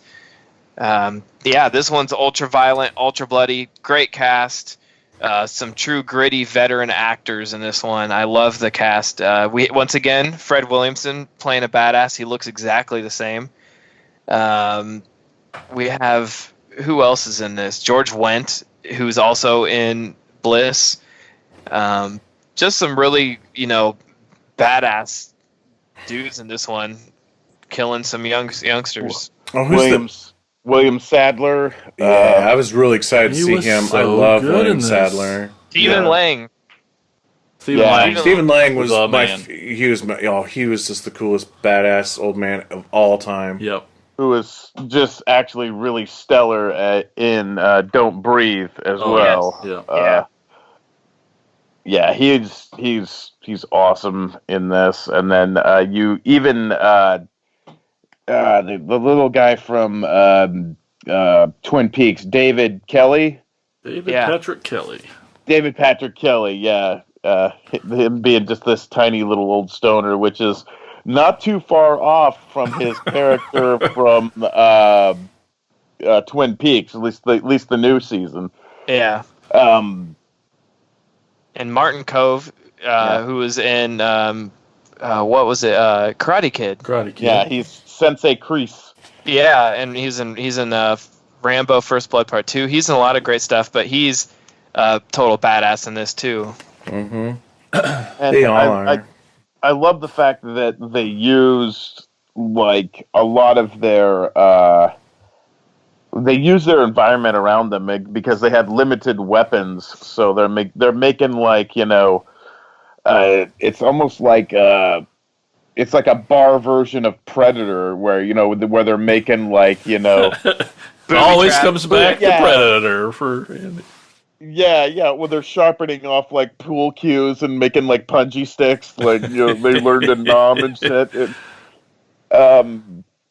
Yeah, man, it's like I said, like maybe on the last podcast, it's got all the griminess of Hobo with a Shotgun combined with Assault on Precinct 13, which is just like two of the kinds of movies that I just absolutely love. And it's just it's a great it's a damn fun movie, and you're rooting for these guys, you really are. And every single one of these guys, even though some of them have their shortcomings, you're really rooting for them. They're genuinely likable. There's sometimes in films like these, like there's people set up like, man, why don't you just kill this fucking guy? I don't even like him, and he's one of the good guys. But in this one, you're very invested. You're very emotionally invested in every single person in that bar trying to defend it, which I think is very important. You mentioned Assault on Precinct 13. To me, this movie screams Assault on Precinct 13. Like the score reminds me of that movie. Just a lot of the dark imagery reminds me of that movie, especially with the gang members on the outside, kind of just running around in the dark. Really reminded me a lot of Assault on Precinct 13. That had to have been a huge influence on this movie. It had to have been. Well, and if you look at the original Assault on Precinct 13, the gang members are after a guy that killed a couple of their own. But I mean, the reason why the guy killed a couple of their own is because they murdered his daughter, and in this case, the sister got killed of another sister. This girl's sister got killed. So I mean, the setups are relatively the same as to why they're after her. I mean, she stole their drugs, but still they echo one another as to why they're even attacking this VFW in the first place. There's almost something when it comes to a lot of the gang members in this, when it's like a big horde of gang members attacking, there's something almost and almost something supernatural about them, almost like a horde of zombies in a way on how they attack. Yeah, and how they're all like drugged out, man. yeah, they're that's true. Tweaked. Or That's true, because what's it called in this movie? It's like tension or Hyper. or Right? No. hype. Wow, drugs. Yeah. It's just like how they're attacking almost like a horde of zombies. They're getting like hit and chopped at and stuff, but they still keep coming. And I thought that was pretty cool. Yeah. I mean, any siege movie like these, or like, people trying to keep people out or in. I mean, I think all of these movies owe a tip of the cap to Night of the Living Dead. Oh, absolutely. Absolutely. And I'm just gonna keep waxing Stephen Lang's car, man, because he was just freaking awesome. Like I want him to be my grandpa. I mean, right? He's that freaking cool. Like if they ever do like a remake of Popeye, but set it in a post-apocalyptic world, Stephen Lang's gotta play Popeye. I'm just saying. Yeah. This guy makes me think that he like served with Clint Eastwood's character in Gran Torino, And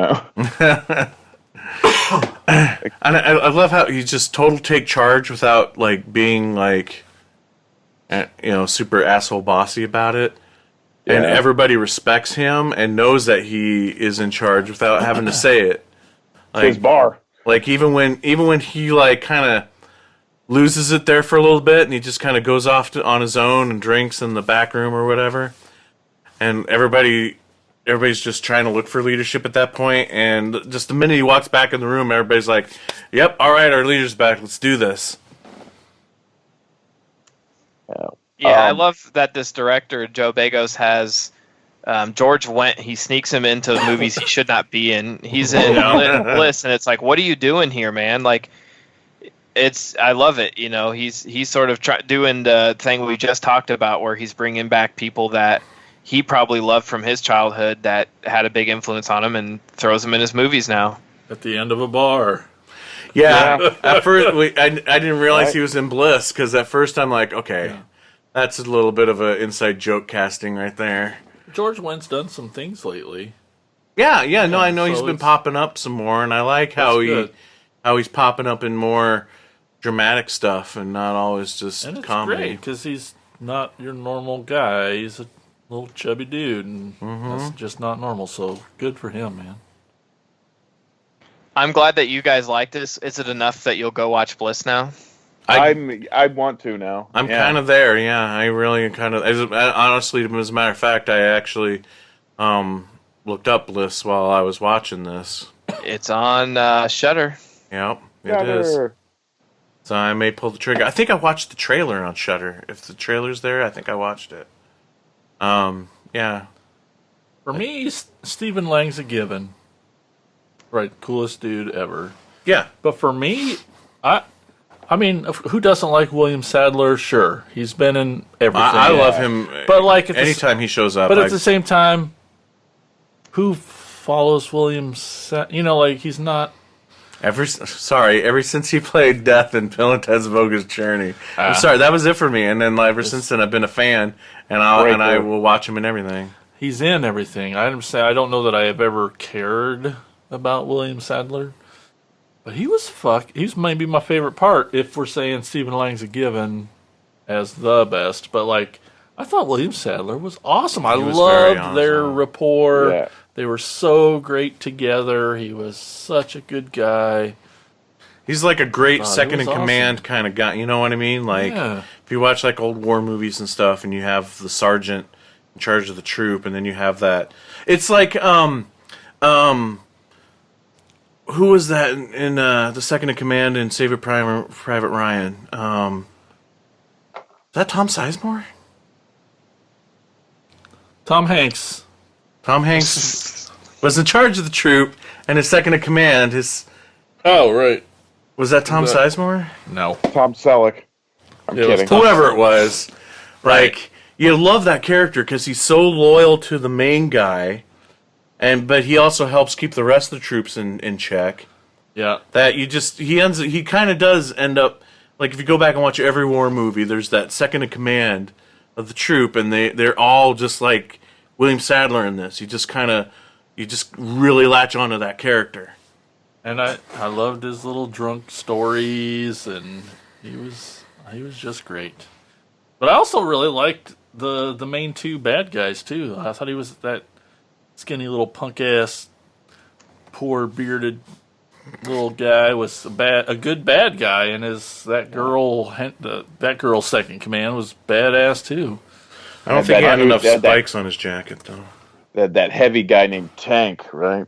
Tank come bulldozing in there, and yeah, that's Josh Ethier as the Tank. He's one of the main guys in Joe Begos's crew. But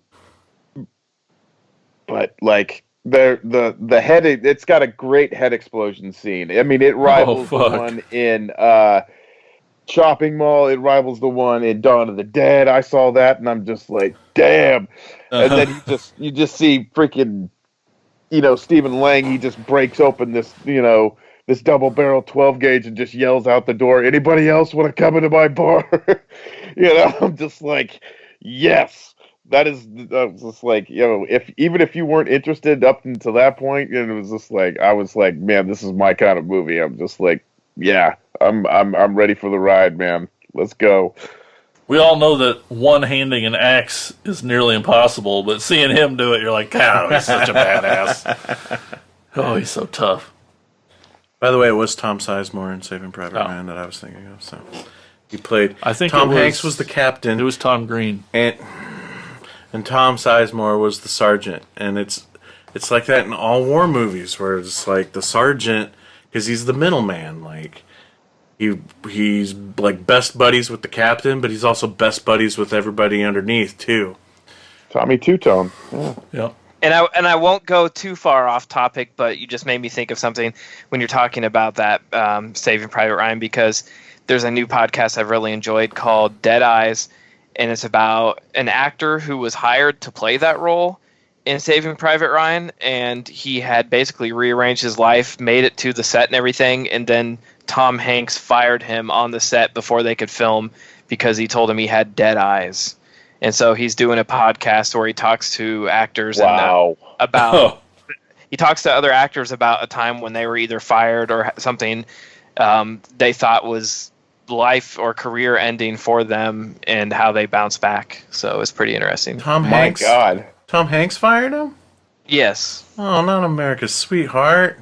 He was the last nice person in Hollywood left. Right, and that's what's interesting about the show is that he's like, I'm the only human alive in this world that has anything against Tom Hanks, and he's like, I've told this story to 1 million people, and they side with him even though they don't know him. Yeah, he's like, my mom would like defend Tom Hanks over me. It's probably the right decision, though, right? Dead Eyes. Right.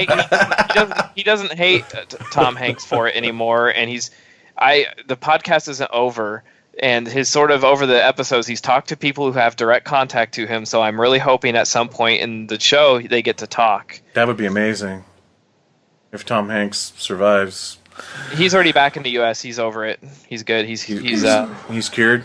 Yes. Okay. Good. He's immune. I've been worried. Like us. So he's not immune. Well, he isn't. I wonder. Anyway. Yeah, so this movie is awesome. I was a little worried there at the beginning because, man, even on Jason on your TV, it was hard to make out what was going. It was so freaking dark when everything was just in red. Bliss is very dark too. It has a lot more neons to it. I think Bliss and VFW are like sister movies. You guys will love it. I'm telling you, if you like this, please go watch Bliss. It's so badass. Yeah, I thought, Mike, you would love this movie based on the red and blue gel budget alone. Oh, I do appreciate that, yes. It was one or the other or both most of the time, and that was all the lighting. But you got to have other color in there, too, otherwise I can't see what's going on. I didn't know that I would hear you ever say that, knowing what you sound like on set. That's whatever. I'm just saying, it was hard to make out there for a little while. It was, and I was starting owning to lose an actual bit. Blu-ray of it might be a good thing. Yeah, maybe. Just thought if anything, your TV would make it look. No, right. it's the version that we're watching. Oh, okay. That's part of it. I'll tell you later about part of a story about that, but okay. Yeah. VFW, good call. And I'll be honest, the whole reason why I picked this topic is because you mentioned VFW, Andy, and the possible movies to pick from for this. I'm like, yep, that's got to be it, because I'm tired listening to all you fuckers talk about it, and I'm just like, I gotta see this movie.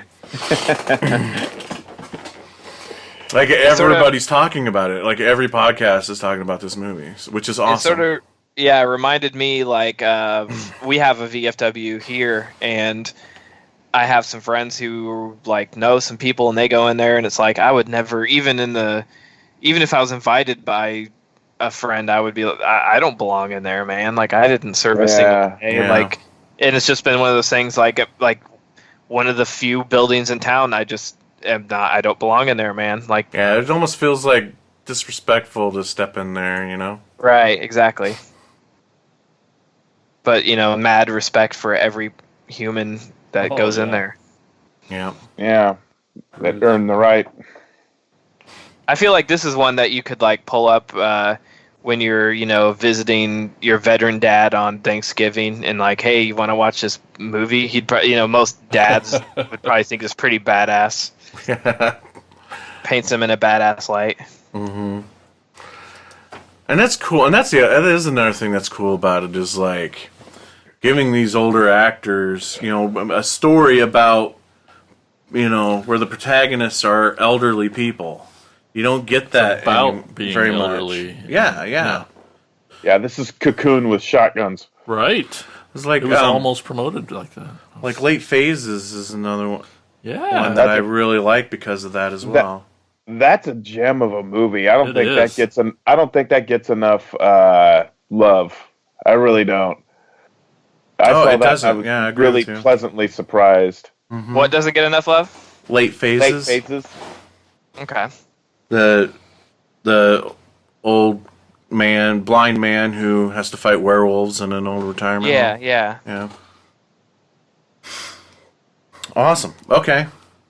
So yeah, I guess that's probably it then. I feel like there's more to say about this one, but especially after as long as we went on about From Dusk Till Dawn. Is the only thing I have to say to our listeners about this is watch it. Just watch it. Yeah, if you never listened to Andy before, do it now. He's right this time. Yeah, I mean, I'll tell you what. You know what? You don't even have to watch the other two. Just watch this one. True.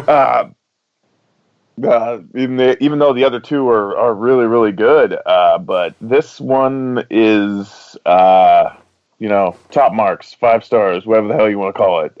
Watch it. So I guess we should all thank Tad for introducing this movie to us. It's about damn time. He's good for something. Yeah. All right. So 3 years later, it pays off. Having Tad.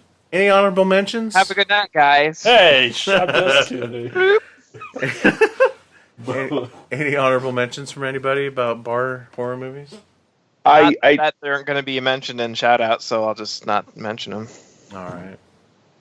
I do have one, but unfortunately, you would have to put up with Hayden Christian Anderson. He's actually in it, but it takes place in a bar, and it's called The Vanishing on 7th Street. It's got a very Twilight Zone-y vibe to it, and John Leguizamo is in it as well, and Thandie Newton, and it takes place over the course of like 3 days, and basically it's like these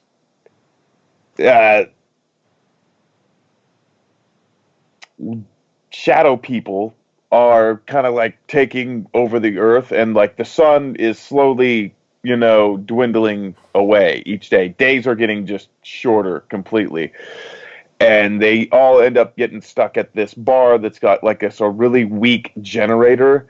So, like, the lights keep flashing, and these shadow people turn out to be old spirits of the dead trying to drag away people like to death. And they keep these survivors keep hearing voices of dead people that they used to know. Like John Leguizamo keeps, it's been a while since I've heard of him. So, like, one character will like hear their dead kid calling for them. One, character will hear their brother that they lost 5 years ago. But like every time these lights keep flickering, like when the lights go off, you'll see like these shadow people move in closer, but like, and then the lights will flicker back on, and then they'll be safe. So it's an interesting movie. It's not as good as like the ones we mentioned, but it's definitely barroom horror. Awesome. Cool. Yeah. So let's take a break. When we come back, it'll be time for segments here on Attack of the Killer Podcast. Be right back.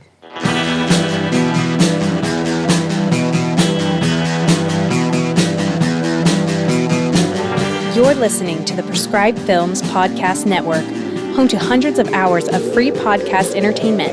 The shows on this network all have a common goal, providing you with the best discussions about movies and other forms of entertainment media. The PFPN hopes to fill your earholes with audio joy. Visit our website with links to all the other amazing shows at www.thepfpn.com. Thanks for listening.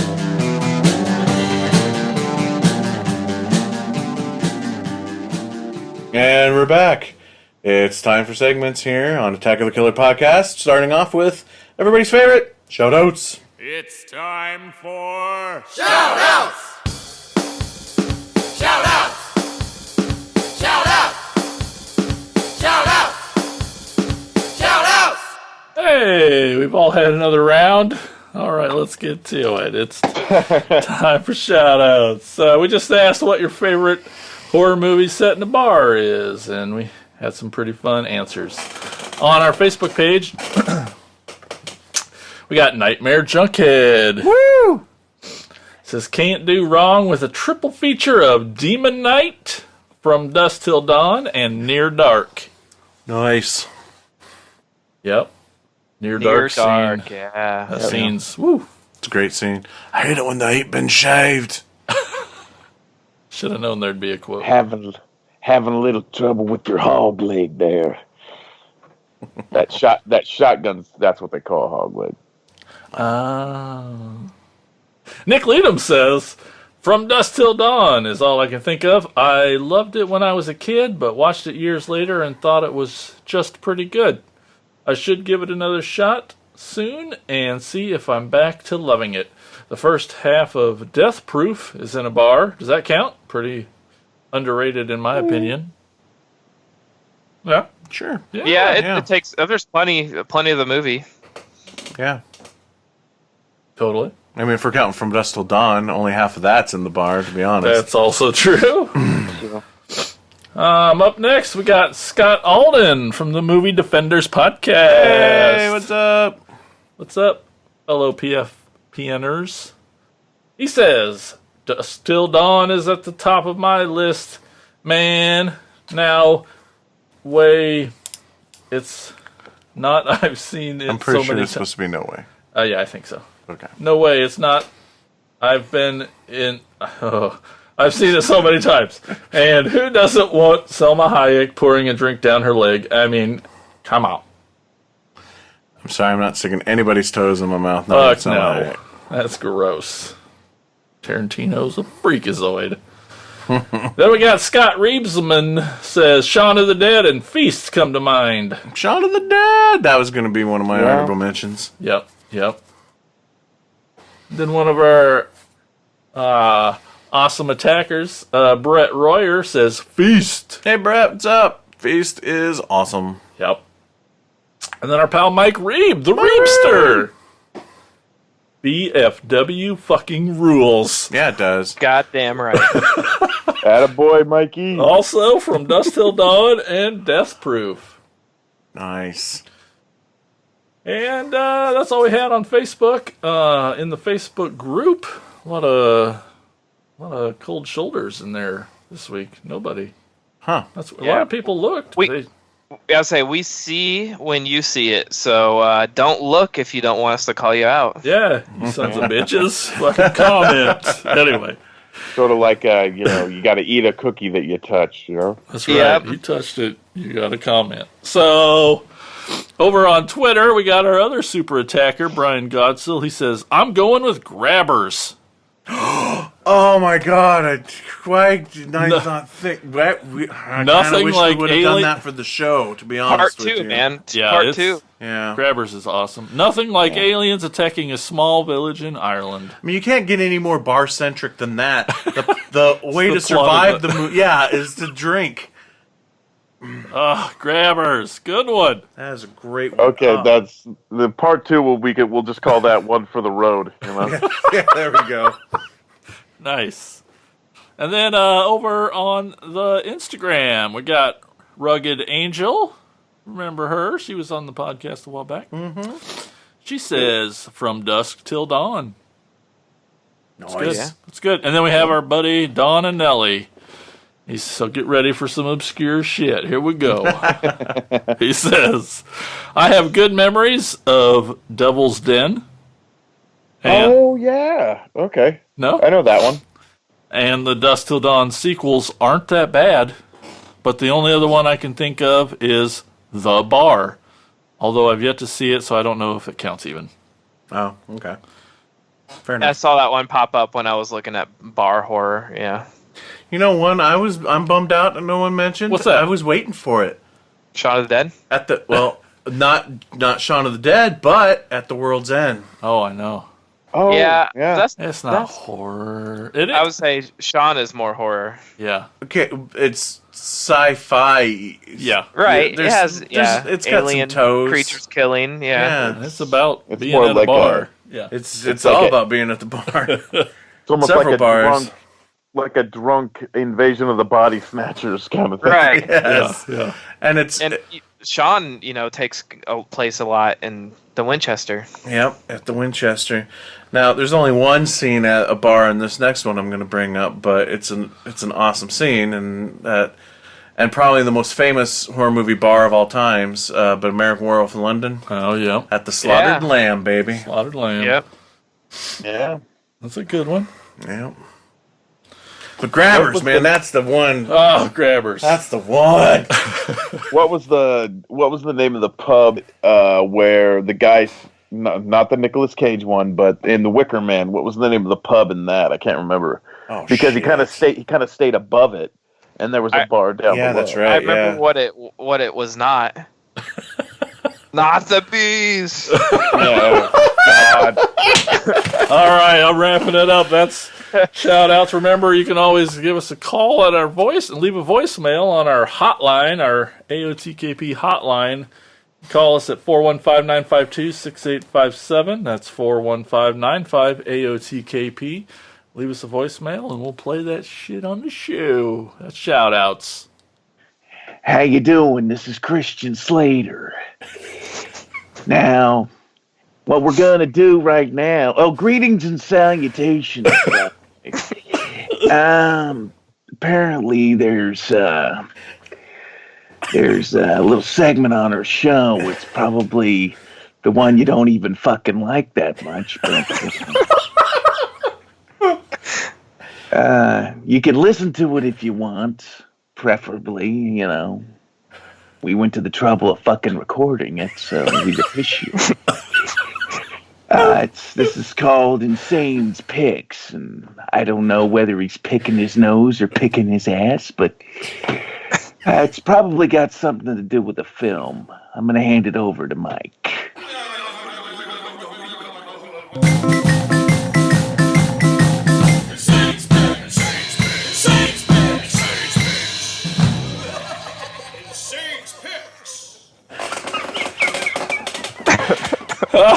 Give me a second. That's right. We got Christian Slater to intro your segment, buddy. Yes, thanks, Christian Slater. Yeah, I'd say thanks for taking the time to do that, but I know you've got nothing else going on. Oh. So for Insane's Picks for this episode, I'm doing a movie from maybe from 1973 called Blood. It's spelled BLOOD exclamation point. So it's Blood. Also known as Black Nightmare in Blood. Written and directed by, that's right, Andy Milligan. First time I think I've ever done an Andy Milligan movie on this show. Because I'm not as versed in Andy Milligan as I should be. I think I've only ever seen the Ghastly ones, which is probably his most famous one, maybe. At least that's the one I've always known him for. And then I also have the Blu-ray of, I forget the name of it. It was one he did in the 80s, something Flesh Pod or something. And that's not a horror film. So I have not seen enough Andy Milligan to get versed in it. So now's the time. And I'm going to start with Blood! In the 1930s, Dr. Lawrence Orvisky, easy for you to say, or Volsky, and his wife Regina move back to the United States and move into a modest house in a quiet neighborhood so that the good doctor can continue his experiments. See, his wife has a condition, and he's trying to develop a cure for her condition by using these rare plants that feed on human blood.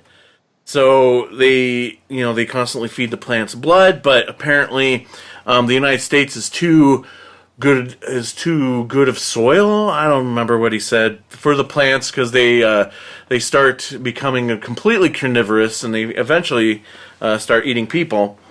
But he also uses the plant to kind of help with his own affliction. See, he's got something wrong with him too, because apparently the good doctor is a werewolf.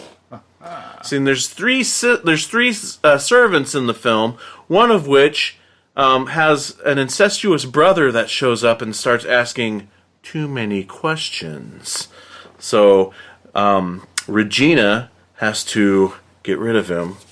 Now, it turns out this movie has an amazing twist ending that I'm going to spoil for you, because you come to find out that not only is the good doctor a werewolf, but Regina, her condition, she's a vampire. And she just happens to be the daughter of Dracula. Dun dun dun! This movie is only 57 minutes long. That's why I'm like, movie? But I'm counting it. It's on YouTube. That's where I watched it. It's in all of its 57-minute glory. I don't know if the movie was originally like this, or if maybe like the DVD release of this is any better. But throughout the movie, especially when they're in the house, there's this very annoying sound that really kind of takes you out of the movie, where it sounds like somebody rubbing balloons right next to the sound guy. It's just this constant noise going on in a lot of the scenes, and it's very distracting, and I hate it. But overall, the movie's great. It's not heavy on action, but when do you have time for it when it's 57 minutes long, right? But when you do get some action, it's fun and nutty. Seeing the good doctor when he turns into a werewolf, or seeing the wife vamp out. So I would totally check it out. Like I said, you can check it out on YouTube in its entirety, and that's from 1973. Blood! And that's it, ladies and gentlemen. Closing time. Yeah, I'm not sure that counts. Last call. One last call for alcohol. So finish your whiskey or beer. It's been a long time since I've sang on the show. Yeah. So there you go. Let's go for another long time. Hey. That's our show. Good night. Oh. Now, thanks everybody for listening. Thanks to everybody being on the show except for Tad. And we'll talk to you on the next episode of Attack of the Killer Podcast. Oh no, could this be the end of?